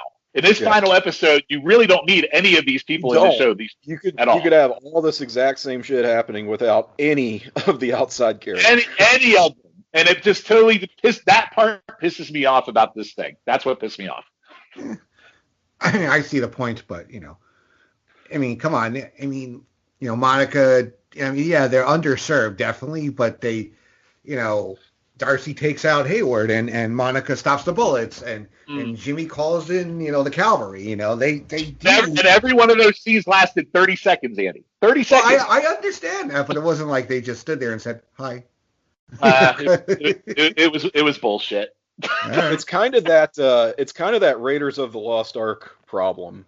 Isn't there a theory out there, like some funny, like, fan deconstruction of the movie that's like everything that happens in this movie, as good as it is, like, would play out exactly the same way whether or not Indiana Jones participates in the events or not. Like, it's some theory. It's something. That is an interesting theory.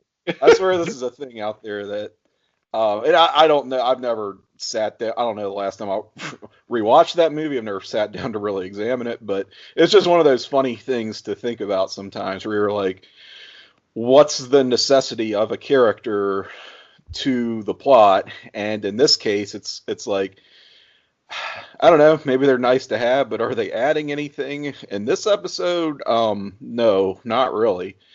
And that just goes back to maybe it being COVID-related production issues in my own head. I think there's got to be something to that. I think you're spot on, Tim. I agree with you 100%. Mm-hmm. Well, if anybody will know a Raiders of the Lost Ark theory, it'll be Tech. So, Scott, you'll have to chat with him about that. Yes, of course.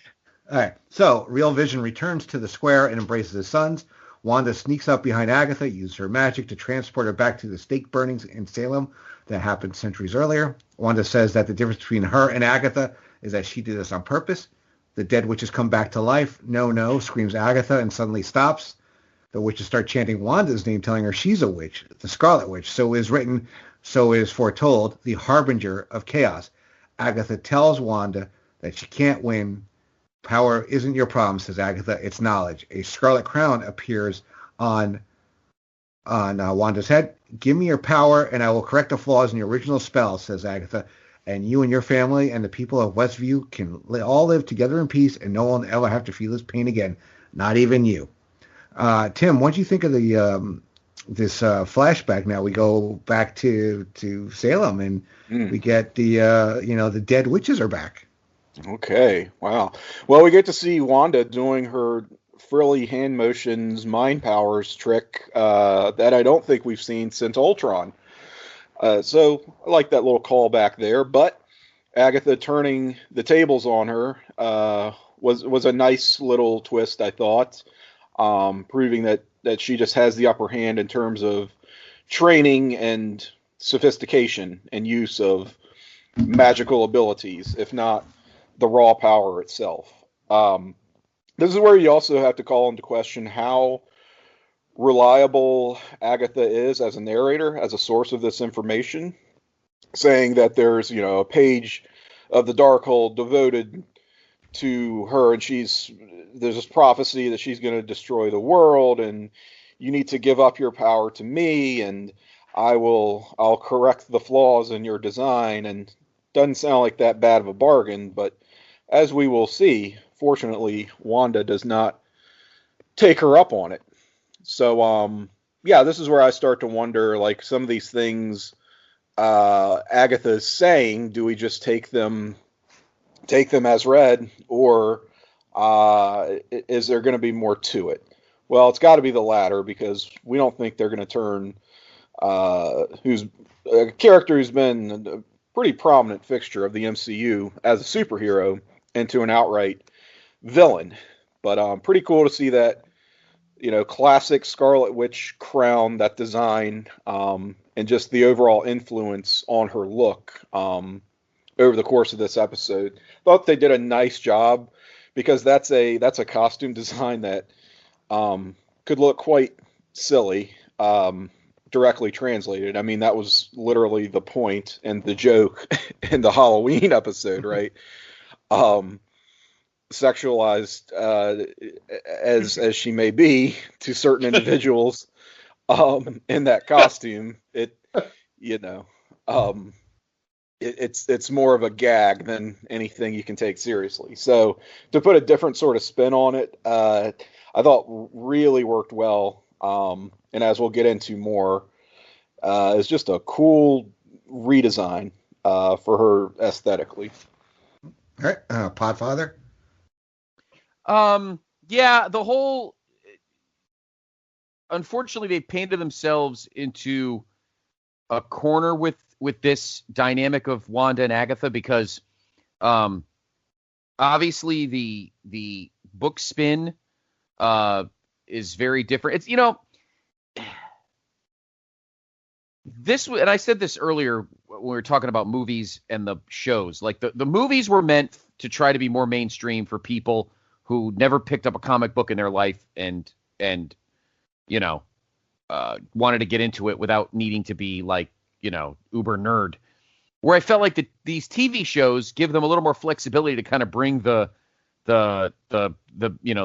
meta fans in kind of thing, And we all know that Wanda is a very complicated character. So you got to be very careful how to paint the picture with her. They were very surfacey with her in the movies.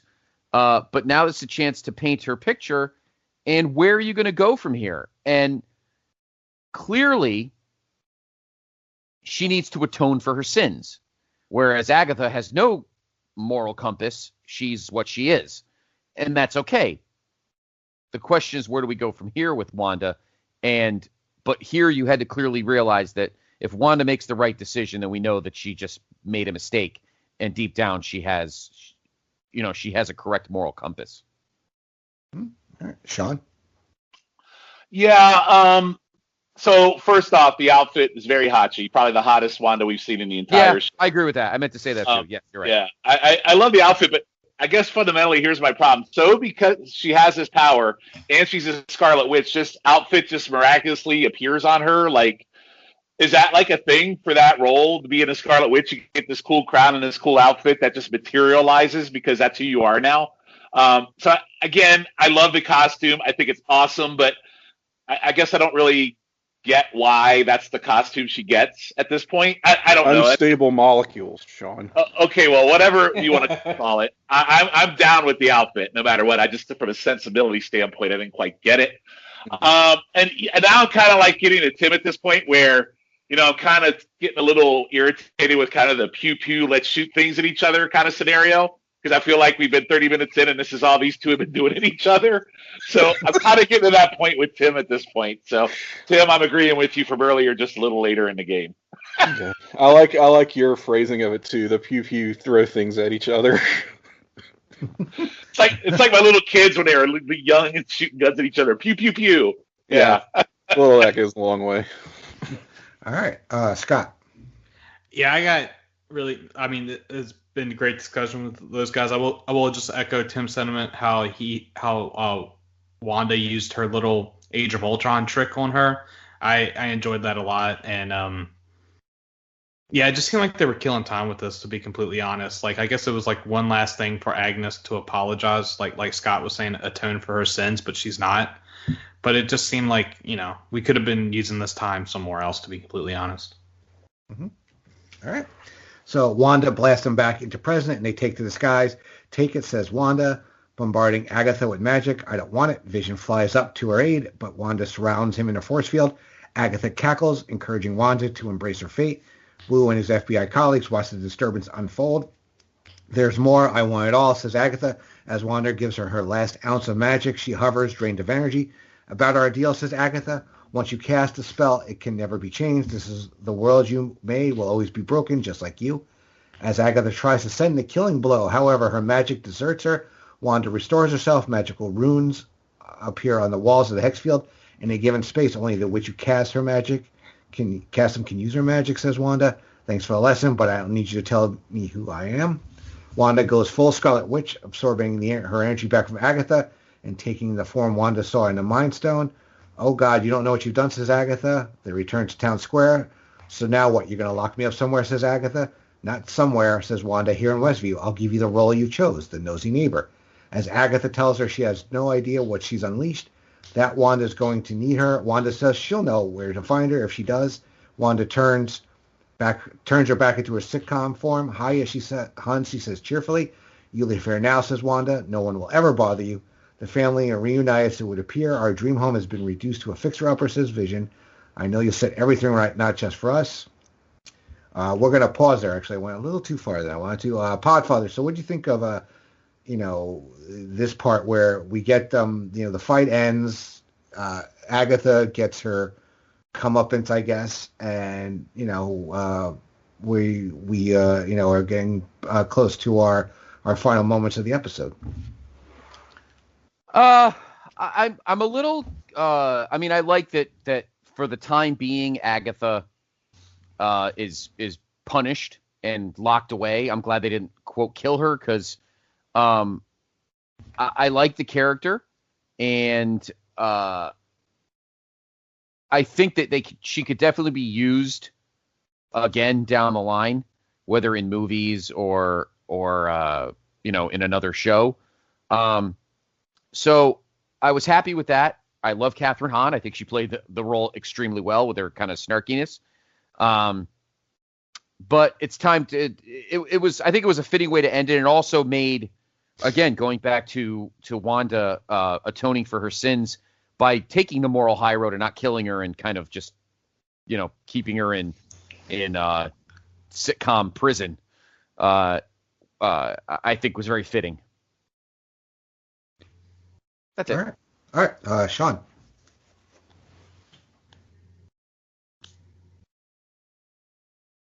Oh, did he get zapped into sitcom prison? Did Sean perish? Did he succumb to the legacy? No, I'm here. Oh. I'm here. So I think this is where what I said earlier comes into play about Agatha possibly being a mentor down the road, maybe for a little bit of redemption. So this is kind of to keep her in play. They put her back where she was in the WandaVision universe in terms of what her role is as a nosy neighbor. And as Wanda tries to learn her powers and she doesn't really understand them, maybe this will be a chance where they go back to Agatha and kind of do a redemption with her where she actually ends up being maybe a guide or maybe a mentor for Wanda long term. So if that's the case, they introduce her as a heel, then maybe they turn her face long term. But I think this opens up that possibility for her to go along the lines of what she is in the comic books. So that's all I'll say about that. All right. Scott? I sort of enjoyed like this final battle. Like, I know it was basically like Tim said earlier, throwing Street Fighter balls at each other. But I did like the one thing that Agnes really said about magic is what Wanda took to heart and was able to trap her using her own, words against her for the most part. And I did like how they kept Agnes, like, she's going to be the nosy neighbor forever, but, she can then go help and be like how she is in the comics and help Wanda. Will she do it willingly? That, waits to be seen. But I will say Wanda did look really good in her Scarlet Witch outfit. Even though it may kill the rest of the world, she looked amazing. All right, Tim? Okay. I'll start with what I liked, which was the rune reveal, where that was just a good setup and payoff, right? Where they established, there's this thing with runes, and this is how it influences the way that magic works. And you're like, okay, very good. But then they call back to it. So I like that a lot. Well done, show. I'm not sure I quite understand the mechanics, but it's magic. That's fine. It doesn't really matter. So that was nicely handled. Something I feel like we stepped over, and this is no fault of ours because I feel like the show kind of stepped over it too, is that didn't Wanda like let all the townspeople go? I mean, like literally not just from their mental thrall. Like she opened a breach and the hacks and they all ran out, right? I believe so.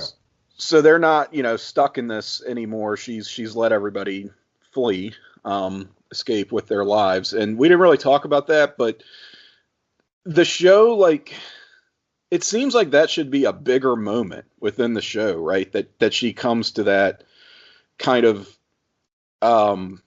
acceptance that she has to let all this go. And I don't know, the way that they played it was very just. I felt like it just got churned up in the just mechanics of the plot of this episode. So that was something that I think was disappointing. And having gotten to this far in the recording and realizing we haven't even really talked about that, it's sort of an indictment of the writing here, in that aspect. So yeah, and Agatha's a big fat liar. But I would agree that it seems like they're setting her up to be a Loki-esque character from here on forward, where start out as pretty much a pure villain, but an interesting one, and there's room to work with that as a character who you go to when you're desperate enough and really need answers and need help. Of course, she'll be, I guess, having her own agenda at the same time. But, her fate here is sort of karmically appropriate, I guess, where she's reduced to now permanently playing the role of the character she was within the Hex.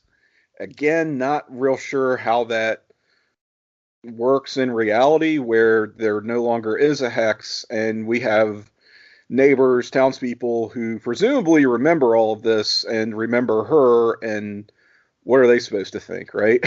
That she's just new to town, that she's that she never snapped out of it. Like, I don't, it's kind of that fridge logic thing where it's a cool moment at the time, but you start to think about for more than 2 seconds and it falls apart. So, but I don't know, for what it is in the moment, it's okay. All right. So the family are reunited, so it appears our dream home has been reduced to a fixer-upper, says Vision. I know you set everything right, just not for us. No, not for us, she agrees. They walk away, and Wanda and Monica acknowledge each other. The hex field shrinks, turning Westview back to normal. The family return to their home, and Wanda and Vision returning into their sitcom forms. They tuck the kids in bed and tell the boys they are very proud of both of them. A family is forever, says Wanda. You can never truly leave each other, even if we tried. As they leave the room, Wanda adds, boys, thank you for choosing me to be your mom. Wanda looks at the family photo and turns off the living room lights. Vision turns it back on, claiming he read somewhere that it's bad luck saying goodbye in the dark. Wanda says he didn't. He admits that he made it up, but he really wanted to see her properly.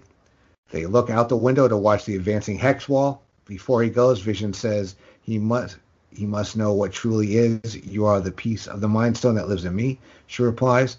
You are a body of wires and blood and bone that I created. You are my sadness, my hope, but mostly you are my love. I have been a voice with no body, a body but not human, and now Memory Maid really says, who knows what I might be next? We have said goodbye before, he says, so it stands to reason. She finishes his sentence, we'll say hello again. The hex field passes through them and Vision disintegrates, so long, darling. Wanda is left in the foundation of the house in Westview, wearing the same clothes as she arrived. She pulls up her hood and walks into town. She arrives in town square with townspeople all glaring at her. She walks towards Monica, says they'll never know what you sacrificed for them. It won't change how they see me, says Wanda. And you don't hate me? Given a chance, given your power, bring my mom back. I know I would. Wanda says she's sorry for all the pain she's caused. Monica says she knows. Wanda says she doesn't understand her power, but will. As sirens approach, Wanda turns into Scarlet Witch form and flies away. Monica wishes her good luck. So that's the end of our episode, but we still have more coming. But Shawn, what do you think of this goodbye scene and Vision, the boys, all kind of go away with the hex? So here's your hallmark moment of the show, right? So you kind of wrap it up nice and neat. Vision knows what's going to happen to her. To him, the kids, are unaware. But yeah, I mean, this is kind of the end game for her. She's already lost them all once before with the kids. She hasn't lost them, but she's about to lose the kids. She's about to lose Vision again. Here is fundamentally the problem. How does this Vision not, again, I brought it up earlier, how does this Vision not tell her about the white Vision? Like, she doesn't even ask him, hey, where did the other Vision go? We don't even ask about that. And he doesn't tell her that, by the way, he has all his memories again. Like, it seems kind of like an episode flaw, unless I'm missing something that this isn't even ever brought up before this Vision just goes away. It just, I don't know, it just seems like a really big plot hole that they didn't address to me, and I guess I didn't like that too much. Well, you But never tell your significant other that there's another version of you out there that they could hook yeah, up with. but even if you're not really a version that she created, that you're not even real, and your kids aren't even, I mean, this is just ridiculous. But anyway, Selfish. maybe, I guess. But anyway, her walking out. I see what you're saying, though. Yeah, her walking out of the town with the hood on, and I'm okay with all that because it kind of sets up what does Wanda do next. But it feels anticlimactic to me a little bit because Monica spent 8 episodes of this show protecting her life and protecting herself from losing vision, protecting herself from losing her kid. And I almost feel like her level of acceptance here is kind of like she just accepts it. Like there's no real emotion or passion around it, even though there's that nice little Hallmark kind of, moment that they had. But I feel like she just gives up everything she had in 8 episodes and just lets it fleet away. And she doesn't seem that torn up about it. She's just going to walk out of town, fly out of town, and move about her business. So I don't know, man. I guess the ending's good to set up the future, but it just seems weird. It just seems like forced and like too fast, I guess. So that's what I think. Yeah, and the hex coming down is moving at varying speeds, I guess, because it flies through the circus, but yet, they have all this time to say this huge goodbye. Yeah, this all happened so freaking fast, and it just took away a little bit from me. Mm-hmm. All right, Scott. All right. I love this ending. With them saying goodbye, and yeah, I know I am Sean. I admit that I'm a bleeding heart. I thought it was heartbreaking. I will say it. We've seen her go through the stages of grief, and I think the reason why she was able to do this is because she finally has acceptance. So that's why she was able to do it. But I do think like the White Vision thing, you brought up a good point, Sean, and this actually will go with our Battlestar pod. I think maybe that White Vision thing was added, later on, and they had already shot this scene maybe. So it's pretty big oversight for Disney, but that's the only thing I can think of, as we saw with Battlestar Galactica, where they kept the main piece of shit human alive so he could go and kill the rest of the humans and work for the Cylons. I almost think him disappearing so fast had to do with COVID too, and they didn't know how to tie up the plot. I don't know. There's, like I said, what Tim said earlier about all that. There's a lot of things that you can look at and go, "Oh, I think Tim's right." But anyway, go ahead. But I did I thought it was sad her saying goodbye to like her family, but I don't know why she had to walk through town. They're lucky they didn't stone her or something. I mean, then she would kill them all. I agree with that. So I was like, yes. little ballsy we got right there, Scarlet Witch. But if you're quote unquote the ruler, the one that's gonna bring down Earth, I guess you can do whatever the hell you want. I'd just shoot daggers at her too. But I mean, this definitely shows that this is. I think there will be no season 2. I think we'll be seeing Wanda and the rest in movies, or maybe a pop up on other TV shows. But we'll get to that shortly. But I feel like Photon was like, oh, Monica was like, hey, I would have done the same thing. Oh, really, Monica? You would control 100 plus people in the town just to have your mom back? I think you call him bullshit, but it's just trying to make her feel better.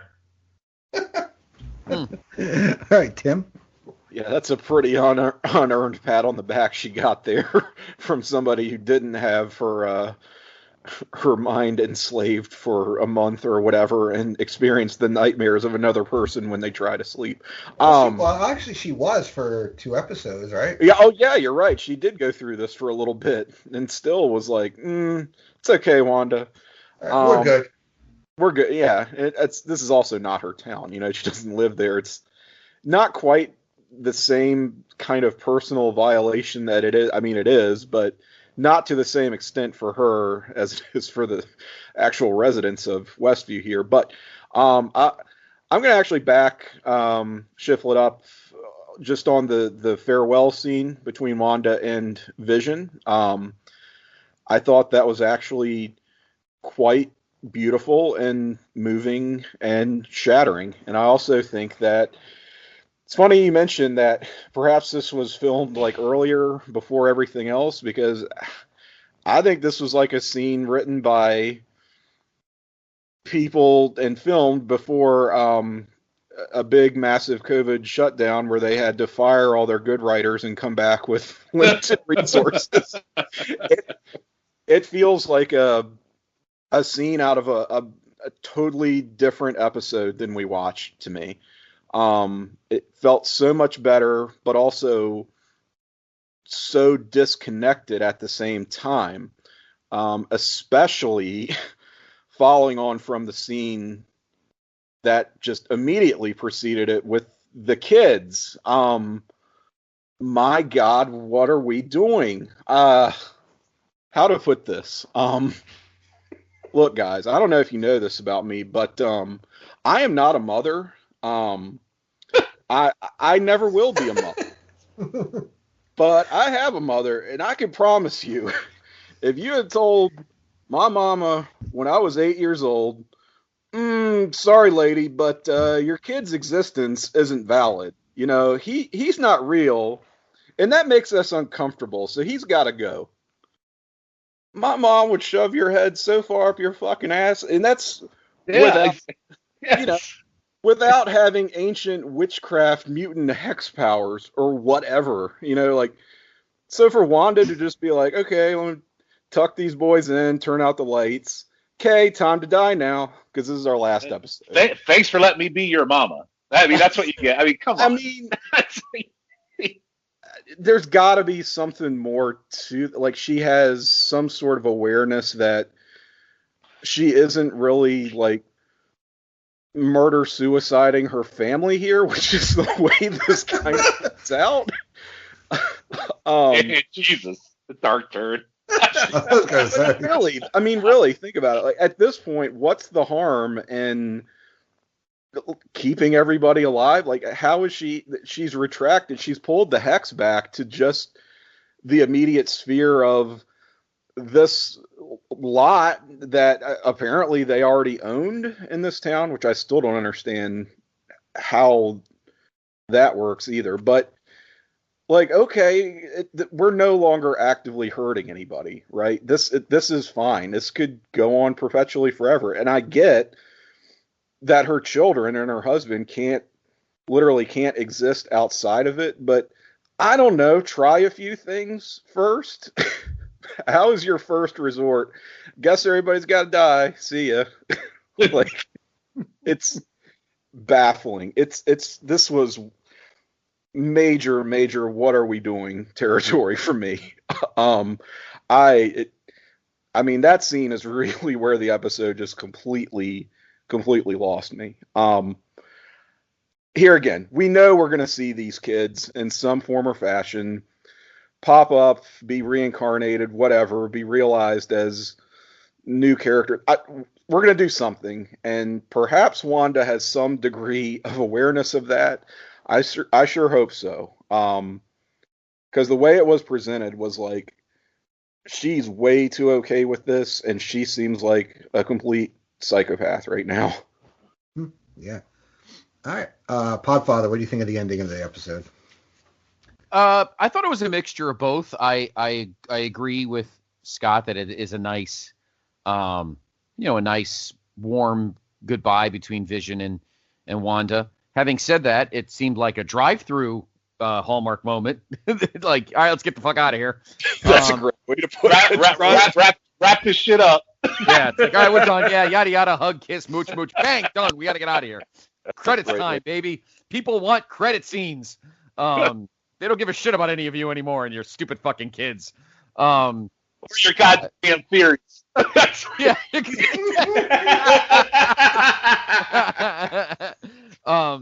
Yeah, this was definitely like a, yeah, and like, I mean, could you imagine like if Monica said that like with any kind of volume, I would do the same thing. Could you imagine like, that 70s show mom and everybody looking at them and going, bitch, what?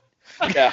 It's like, the fuck you would, like, I know, yeah, right. I love that you said that 70s show mom. For the first like half hour of our show tonight, I forgot what her name was, and I just realized it's Deborah Jo Rupp. But I like that 70s show mom better. Yeah, that's way better. That's Dumbass's mom. Dumbass's mom. Dumbass. Yeah, I mean, I get it. We needed to have the mushy ending. That's great. But Wanda has to realize this is all fake, shut the door, and move on with your life. And, yeah, I agree. Like, I get, you could look at it from a couple of ways why Vision didn't mention the other Vision. Maybe, Wanda's head's a fucking pile of scrambled eggs right now to begin with. Why fucking scramble them any further? Or we could, take the route that we have already discussed, which is COVID burned the script or something. I don't know. But somebody coughed on the pages. I don't know. But something obviously was there is a hole there somewhere. I agree with that. But again, going with Schiff, I think it was fine to have that moment. They're two characters people loved in the movies, and it's okay to have that moment here. But it did feel like all right, let's haul ass.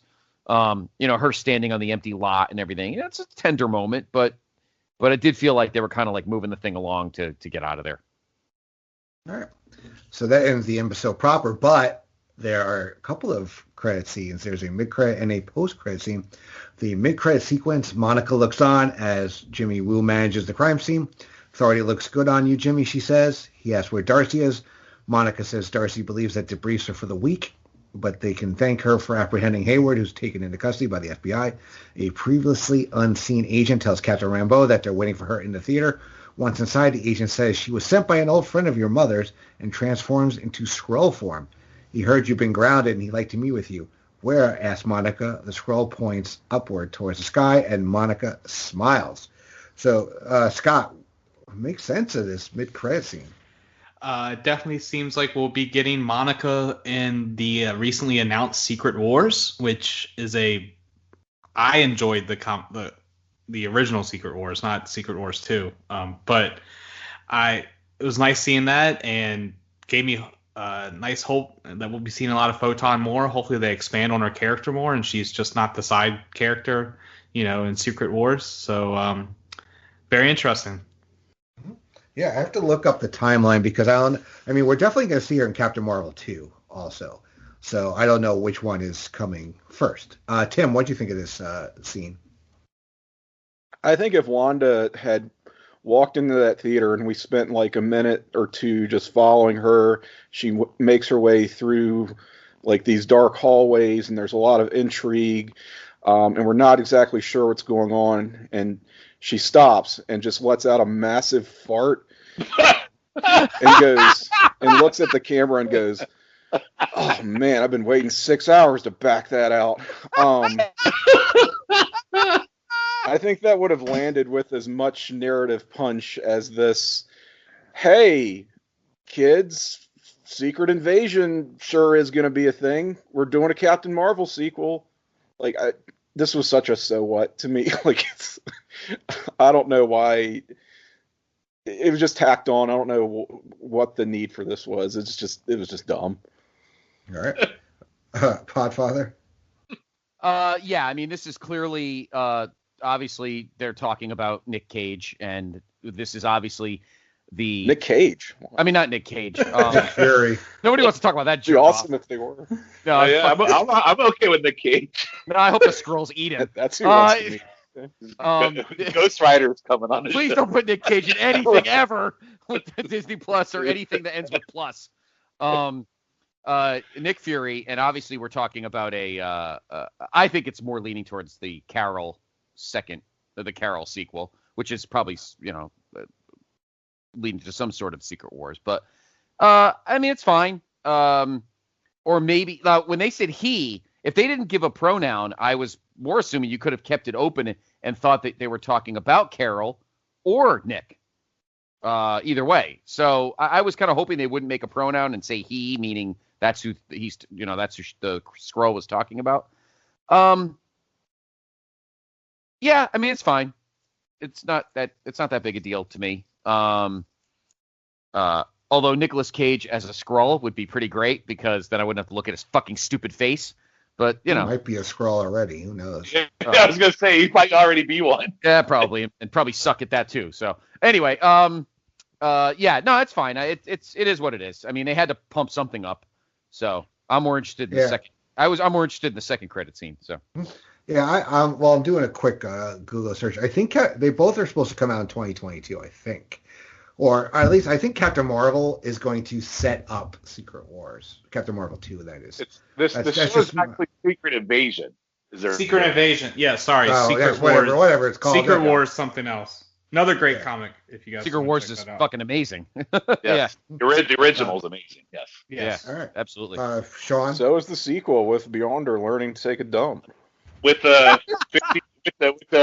50 issue crossovers of every comic in the universe, it was terrible. Yeah, is the cow in it? With his big afro hairdo as he walks through the Marvel universe, is terrible. The experience is consummated. I just want to know if that cow person. Is Bova? I don't think Bova's in either one. Darn it! That's the tragedy of this whole show, is that we got no Bova. That's really the real here. Here's what I'll say about this. You all said it, and it goes back to secondary character. Monica was forced into this show, and in the end, she, like we talked about, she didn't really need to be here. And this kind of scene right here, she was just thrown in the show so they could get to this end scene to set her up for Secret Invasion and to set her up for Captain Marvel 2. That's exactly what they did here.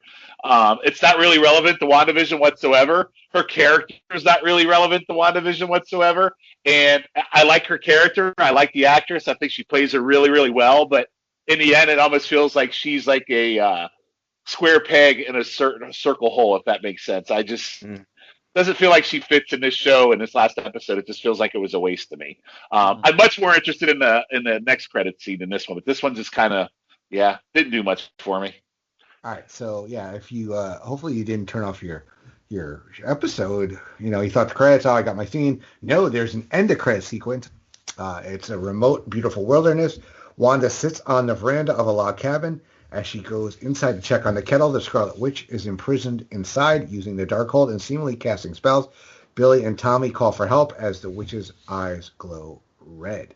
So, Tim, what are we doing here?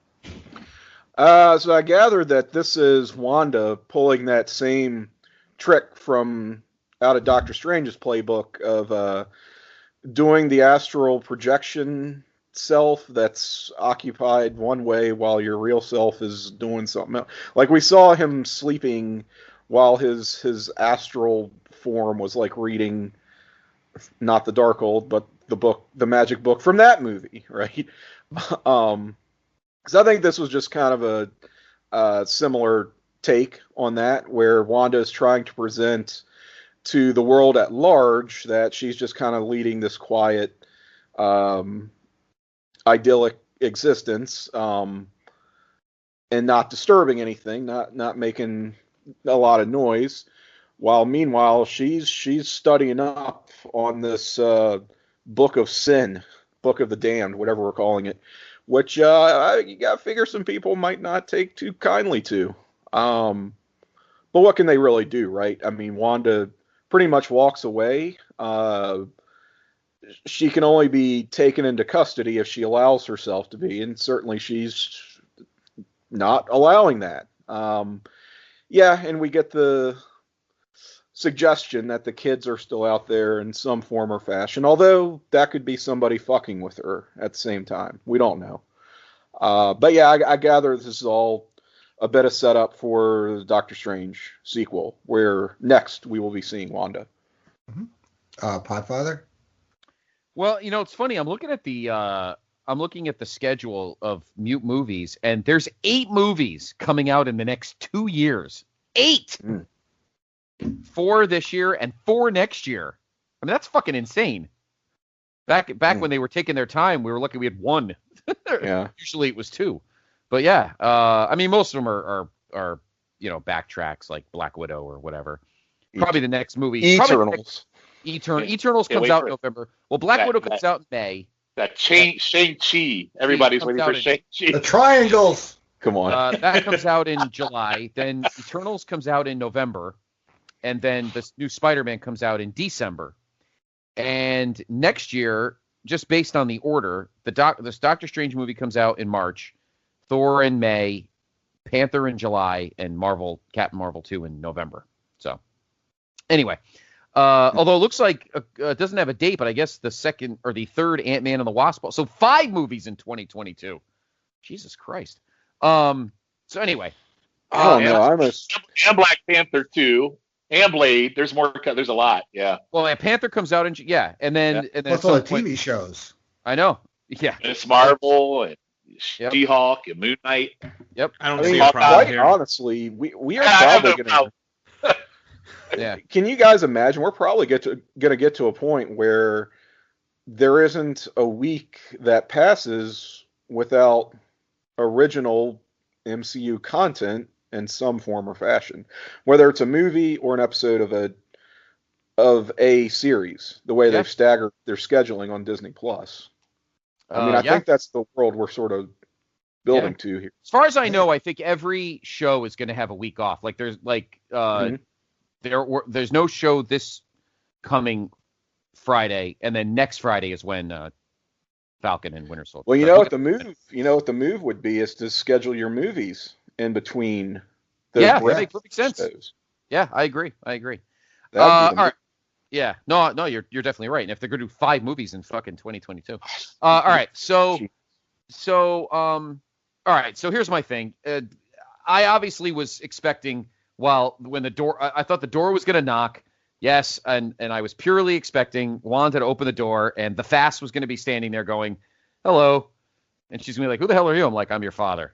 That's exactly what I was hoping for. I honestly was hoping for that because Wanda's background is, you can't ignore it. I mean, if you're going to put this, I hate to tell you, Tim, but if you're going to put this much emphasis on Wanda, you cannot ignore her pre-Avengers past. You can't. And eventually, Kevin the Hat, that's my nickname for Feige, Kevin the Hat, he's eventually going to, because he's like Ron Howard, he never takes his hat off. You're bald, get over it. But,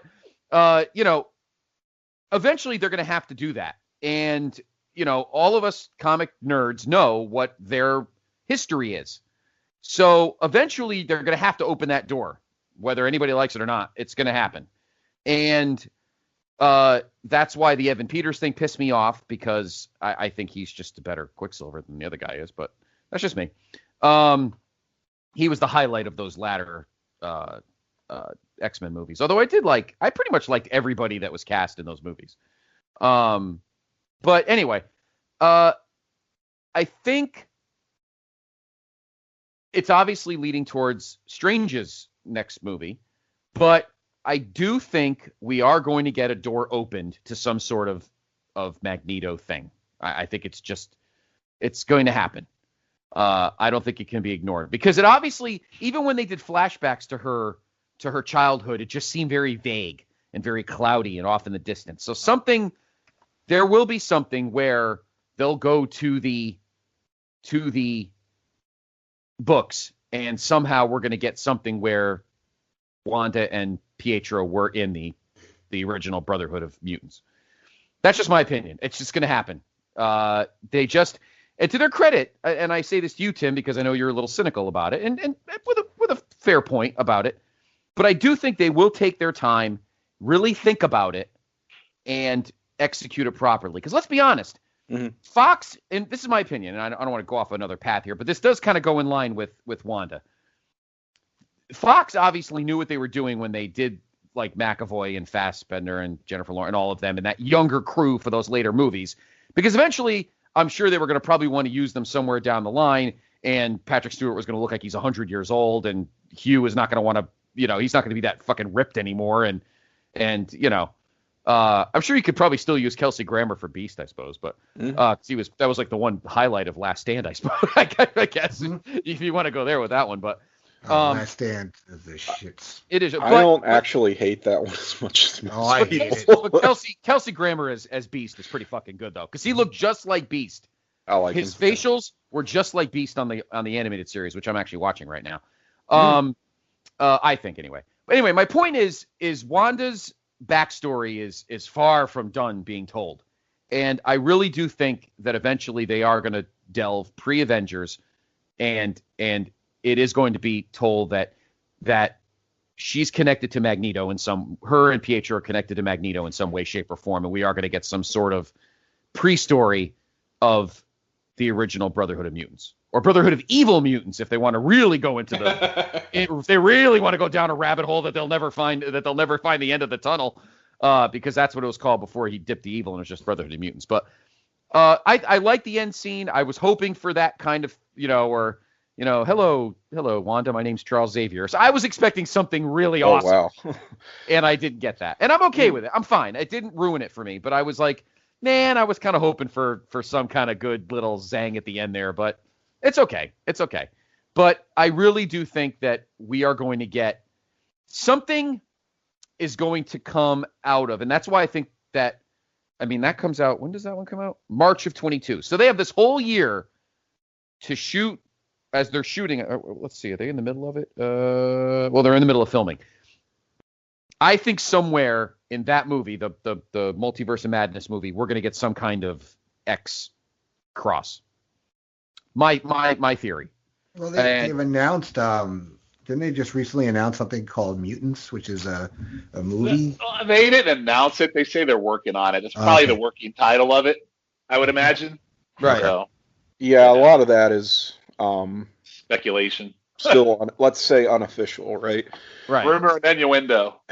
Now, obviously, the two great things that the two Marvel blocks that got bought when they bought Fox was obviously X-Men and Fantastic Four. Now, Kevin the Hat can't do any worse than the previous incarnations of Fantastic Four on the big screen. So you could just, the only good thing they should do is bring back Chiklis as Ben, because he was fucking great as Ben Grimm. I think X-Men is a little, and this is where I definitely agree with you, Tim. I'm not discounting your thinking that it's too precious a franchise to fucking just throw a bunch of schmucks, put a guy with a bald cap on and just throw some, blue makeup on some shit. Imagine if they did. Like a fucking SNL sketch. Seriously.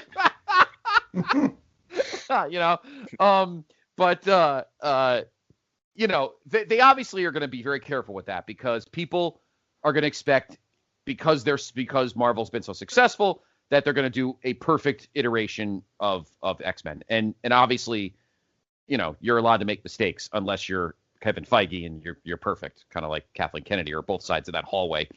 But anyway, my whole point, I apologize for going off the path, but my point is, I was expecting something kind of cool out of that end scene, but I think we will see something out of that Doctor Strange movie that will eventually lead towards Strange and Charles Xavier talking in some capacity. They got to get there eventually, right? And yeah, I think. Look, I am all for it. I just want them, and I think they will. I just want them to do their own thing and not be in any way beholden to X-Men movies that already exist. That's all I want. It's just do your own thing. Do it however you want to do it. If you want to tie it into Wanda, Pietro, whatever existing characters, cool, do it. But just do your own thing. I don't want to. Well, here's the thing. I just want to be done with Fox X-Men movies. Well, I was going to say into the multiverse Doctor Strange. You've already announced Deadpool movies with Ryan Reynolds, so you already know you're getting that version of Deadpool. Or maybe not that version, but maybe a multiverse version. You know what? And people say that, but you also have to keep in mind, Deadpool as a character is extremely meta and breaks the fourth wall all the time. Right. So you can get away. You can totally get away with that. Yeah. You can do whatever you want with Deadpool, because that's just how the character. Well, and Ryan Reynolds plays them great. You don't need to recast them. Yeah. So, right. Yeah. Right. No, so, no, and the scene in the second one, you want to talk about meta, the scene in the second one where he's walking down the hall in the mansion going, how come I never get to see the other guys? Meanwhile, the door very slowly. Dropping Fassbender and Patrick Stewart. It's so fucking great. It's amazing. It is, and it works for what that is. I don't think we should put Deadpool up as like any sort of example of rules that are going to be followed, because no. I agree with you, Tim. I hope they don't go down the route of hey, we're going to do a multiverse, movie. Let's bring in all these actors from the X-Men movies, including,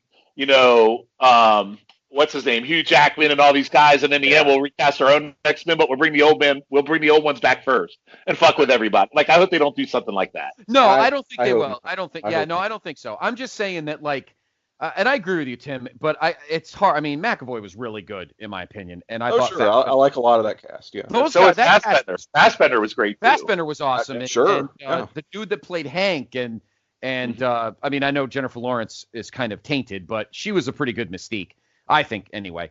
And and on the line. My point is, to kind of bring it back, Wanda still has so much potential that this end credit you could just look at it in a myriad of ways, but we're definitely going to see her in the multiverse because we already know that was coming. I'm just curious as to from there where we're going to go. Yeah. So. Yeah, I honestly thought when she flew away at the end of the episode proper that she was going to end up at the Sanctum Sanctorum because, Westview, New Jersey ain't far from New York. She ain't got to fly New York. that far. That would have been fucking awesome. I thought Doctor Strange either there or her walk. Like Scott brought up Magneto. I thought Doctor Strange would show up or something. That was Tech. That was Tech's theory. We were going to see. We were going to see. Just be like across the street, looking at the Sanctorum, and everybody just recognizes the building and shits themselves. But Sean, what were your thoughts though on the final post-credit sequence? So if you weren't if you didn't know comics, I would think you'd have a hard time figuring out that why you saw two Wandas is because one was doing her astral phase, and I think Tim called that out so good. So, but if you're not a regular comics fan, I probably confused the shit out of you because my wife had no idea why there was two Wandas. Right. So she was really lost. Now, Tim, what I will say is this is a great opportunity on this final episode to bring up Rosemary's Baby because Wanda's astral eyes reminded me of a demon when he was on top of Rosemary. So now is your time to do your Rosemary impression. I love that movie. Do it, Tim. Do it. Come on, you gotta do it for the last one. I'm going to check the babies. Give me a power that corrective flaws in your spec. The babies. The babies will be the babies are not real, but the babies can be real. You would drunk Mia Farrow? Is that what we're doing? I think I should get credit for working that into this episode, by the way. I think that's pretty good that I did that. That was great. I thought I was going to get out of it with that. No, you were getting out of it. But anyway, yeah, I thought it was cool. I hope the dark, like we talked about a couple episodes ago about the Darkhold has already been done on Agents of S.H.I.E.L.D. And it's a convoluted mess on this show. I just hope they don't make it a convoluted mess in these movies. I definitely think this is leading to the Doctor Strange movie 100%. And I also agree with Scott. I think 100% this is where they're going to introduce X-Men, and God forbid they introduce the Fantastic Four, and that's just a big part in church to me because I hate the Fantastic Four. But I do think that's the movie that's going to kind of open that up, and I think that's good because that gives them a little bit while to plan how they want to do that. So, all right, Shifflett. Yeah, this might have been mentioned. I'm sorry, but we could hear her kids' voices when she was doing her reading. Yes. So I think that's going to be a plot point in the Doctor Strange movie. Right?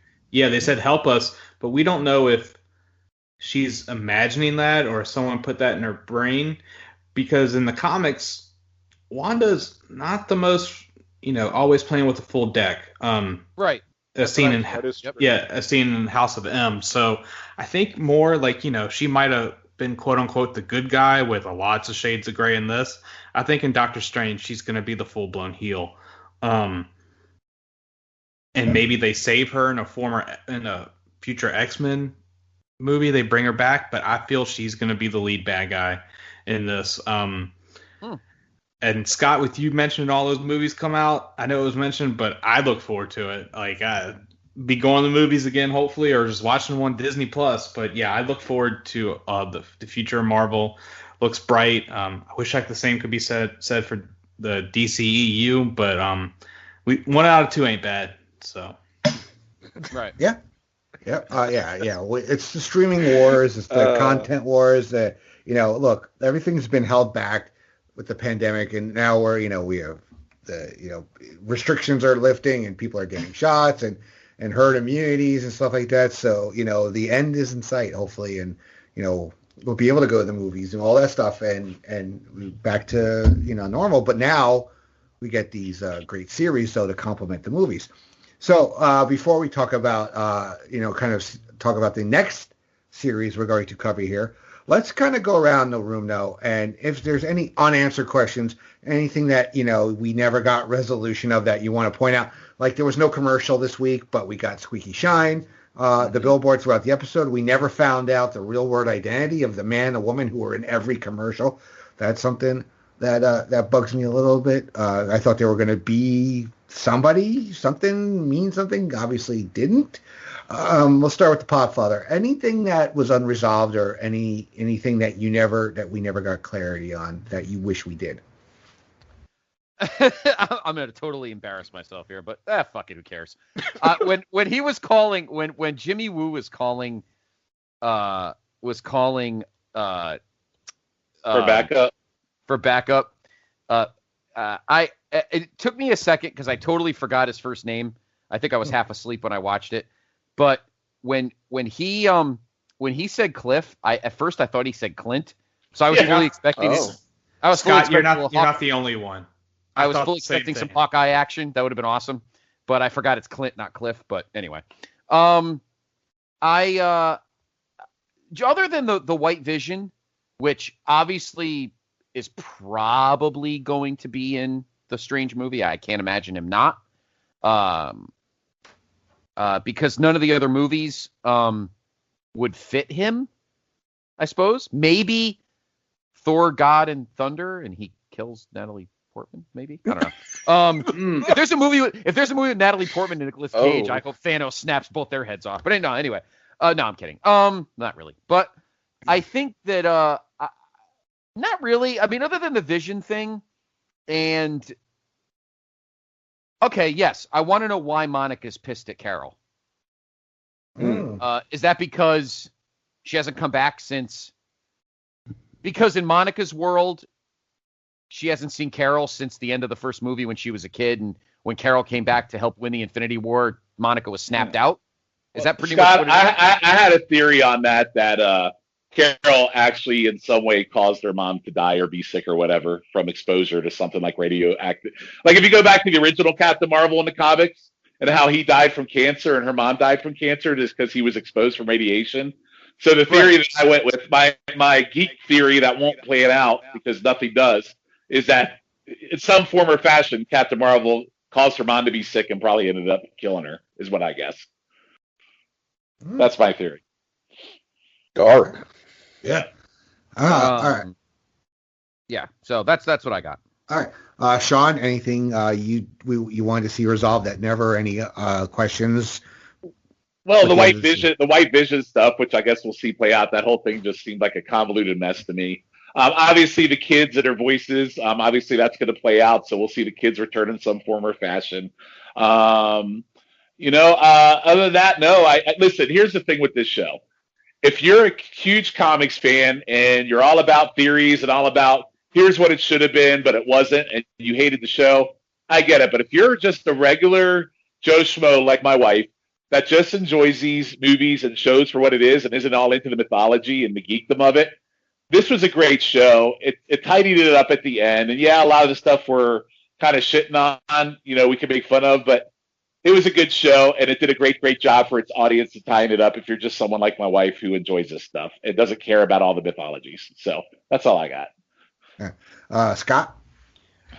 I agree with both Shawn and Scott. I want to see what happened with Captain Marvel and her, and I agree with Shawn that maybe like being subjected to whatever Captain Marvel is gave Monica's mom cancer and maybe helped activate put that little thing to make her photon that then going to the hex made her full photon. So I want to see more of that.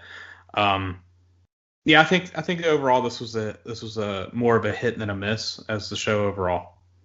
All right, Tim. A couple things. You know what my biggest one is? My biggest unanswered question: how and when did Wanda and Vision come into possession of some random lot in some random New Jersey. Oh, yeah, I didn't even think of that. Yeah, exactly. Look, not to be like, okay, so their romance, let's say, started in Captain America Civil War, effectively, right? At the end of that movie, Wanda is a fugitive at large on the run. By the next time we see them in Infinity War, Vision has pulled up with her. So I imagine he's now on the run as well. They are, the two of them, in hiding while they are having this, romance. And then he dies right after that.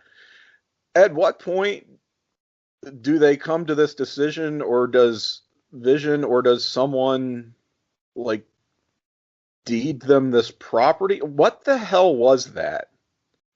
I know that the answer is it doesn't matter because it's just what the show requires to happen. But the way that it was done was extraordinarily confusing to me, where it was like almost as if she was as surprised as the viewers were to open that envelope and see the thing. But I gather that's not what it was. It was just she knew it was there, and it was her curiosity to check this out, and that's what brought everything into motion. But just the lack of clarity around that, which is kind of what this whole thing spins out from, right? Is a big, like, just blank spot in my mind, honestly. And I hate to be that person, plot hole. But it just feels like a plot hole. So that's the big one for me. The whole question of Monica's powers, I think, is still out there too. Just I'm still just unclear on whether she got her powers because that was a badly written part of this show, or if they've just yet to fully tell that story. Don't know.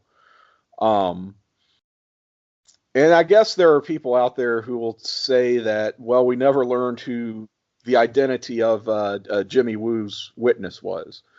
Mm-hmm. I would say, that doesn't really matter. It's not what the show was about, but I know someone is bothered by that question, so I'll pay lip service to it.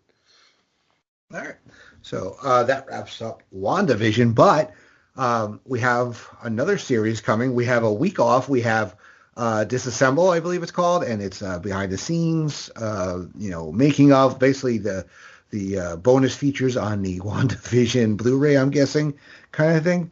But we have Falcon and Winter Soldier starting up, which I believe is 6 episodes, and just go around the room, say what are our hopes, expectations, what do we think? We don't know when it's taking place, what it's doing. But Shawn, what are your thoughts going into Falcon and Winter Soldier? I don't have any major hopes or expectations of this one. I mean, I probably did with WandaVision, but with this one, I think it's more to play off their relationship and, Cap being gone, and now these guys are both friends of Cap, and now they've come together, and, you got Sharon Carter that's going to be in this too, and I just think it's going to be kind of a cool, maybe superhero Mission Impossible type show. So I'm looking forward to it. I think it's going to be a very different show, and it's probably going to be very entertaining, and probably I don't have to worry about theories and all this other bullshit. I think it'll probably be pretty straightforward. All right. Scott? I feel we're getting the Lethal Weapon spin in the MCU, and I'm glad that we're getting Sharon Carter back. I feel that she was underutilized in the Captain America movies, so it's glad to see her back.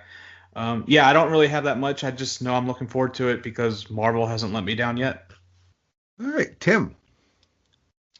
I'm trying to just wipe my mind completely and just go into it very fresh in terms of expectations and wants and personal fan theory, desire, stuff like that. Look, I think that because we were starved for this content for so long, that this show, WandaVision, kind of broke people in a lot of ways. Just in terms of all the speculation, and we worked ourselves into a shoot. We did, brother. And hey, that's the fun of it, and that's the fun of shows like this. But I definitely think that effect was exacerbated by we had nothing for so very long, and we're just so desperate, and that we were getting something is just we were clinging and trying to wring every ounce of anything out of it that we could, and it just, I don't know. I guess I don't want to do that going into this show, as fun as it is to postulate and try to figure these things out ahead of time. It's built for that sort of thing, but let me try to go into it with a clearer head, perhaps. All right. And Podfather. Flag Smashers. Flag Smashers, yes. I'm so fucking pumped for Flag Smashers. Ultimatum. So I hope they Ultimatum, get to baby. say that. Carl Morgenthau. I'm so pumped for that. I agree with you about Sharon Carter. I'm glad to see her.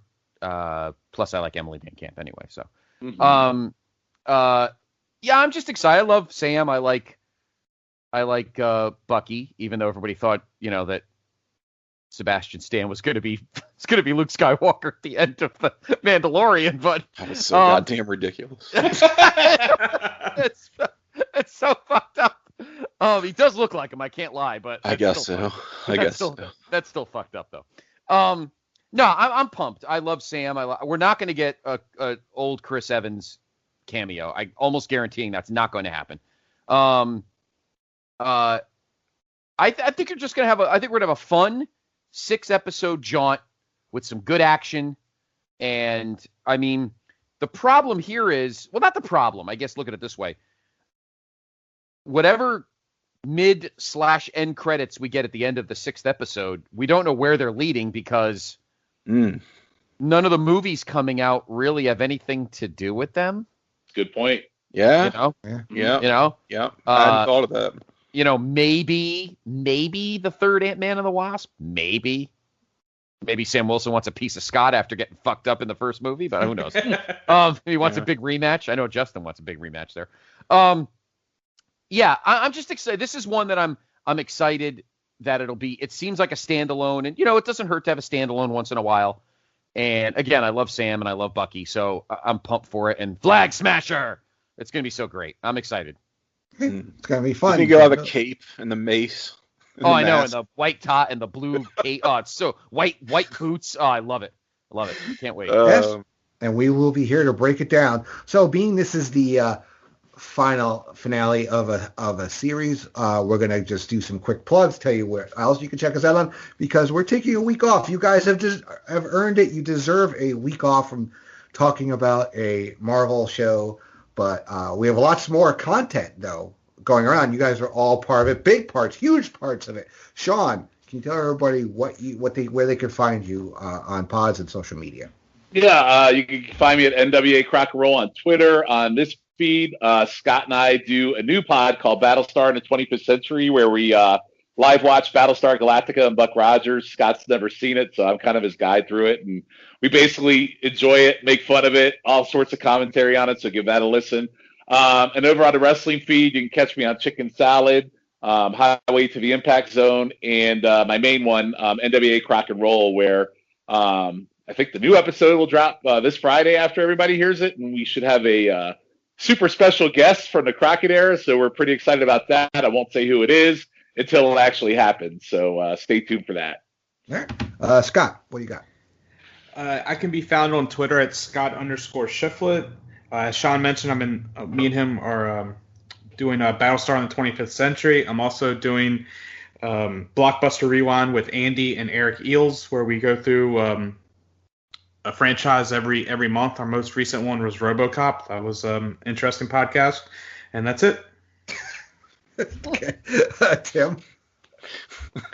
Okay, let me try to run the quad here.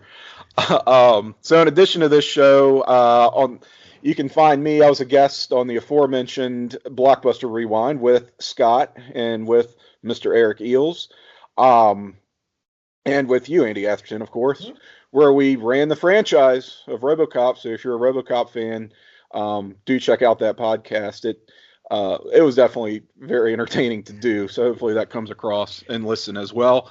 On the Place to Be Nation wrestling feed. Have a couple of shows there. One is Talking WCW with myself, Jennifer Smith, and Greg Phillips. Most recent episode of that, we were talking some very cool, very good WCW matches featuring Steven Regal as our wrestler. So do check that out if you're a fan of Regal or WCW. Also do PTB NXT. That's with Jennifer Smith and Jacob Williams. Closing in on the second TakeOver event. So we covered some television immediately preceding that in the year 2014, that summer. On the North-South Connection podcast feed, do a show with Shawn Kidd and with Jennifer Smith called Shrink Rat, the psychology of superheroes. So if you like superheroes and you like psychology and you like artsy-fartsy weird stuff, maybe give that a listen, because that's what we do over there. And Jennifer Smith has her own podcast feed. It is called The Jenny Position, where we have the aforementioned, at one point at least, Journey Through Infinity. That is with me, Jenny, Scott Criscuolo, and JT Rosero. So going chronologically through the Marvel Cinematic Universe, we're over halfway done. Can you believe it, Scott? No, I can't. Not at all. Yeah, and we will have, returning soon, that's all I'll promise at this point, Talking Pop.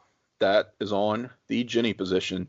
You can find me on social media. I am on Twitter at Cyke68, CYKE68, where I'm not very active, but if you would like to reach me, by all means, feel free to do so, and I will engage with you. All right. Podfather.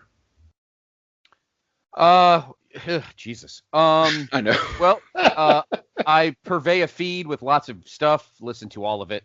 The PTB Wrestling Network. All of these gentlemen are on various shows, and they're all awesome. So check them out. You can find me on Twitter at PTB Podfather, obviously. All right, I'll do a little plug because I don't do this a ton, but we just did an episode of the main event previewing AEW Revolution, which, as we're looking at right now, looks like somebody with a gas mask is a referee. I don't know what the fuck's going on in this match. Anyway, some fucking pile of shit going on right now. Nicholas Cage be world champion, and I probably would not watch it anyway. So anyway, we previewed that. Dr. G and I, of course, the NWA Saturday special. Current NWA is back, and we'll let everyone know that. We're continuing our GWCW bracket countdown. Big week this coming week, new PTB podcast.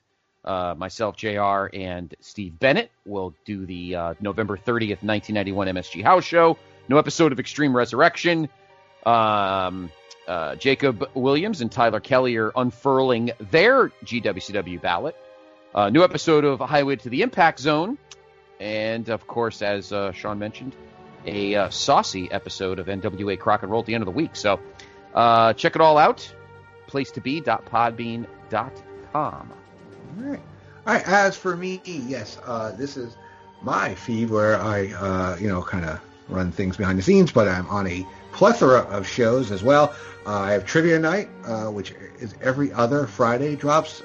We are almost 2/3 of the way through. We have crowned 5 winners so far. Our 6th winner will be crowned soon. It could be somebody on this pod.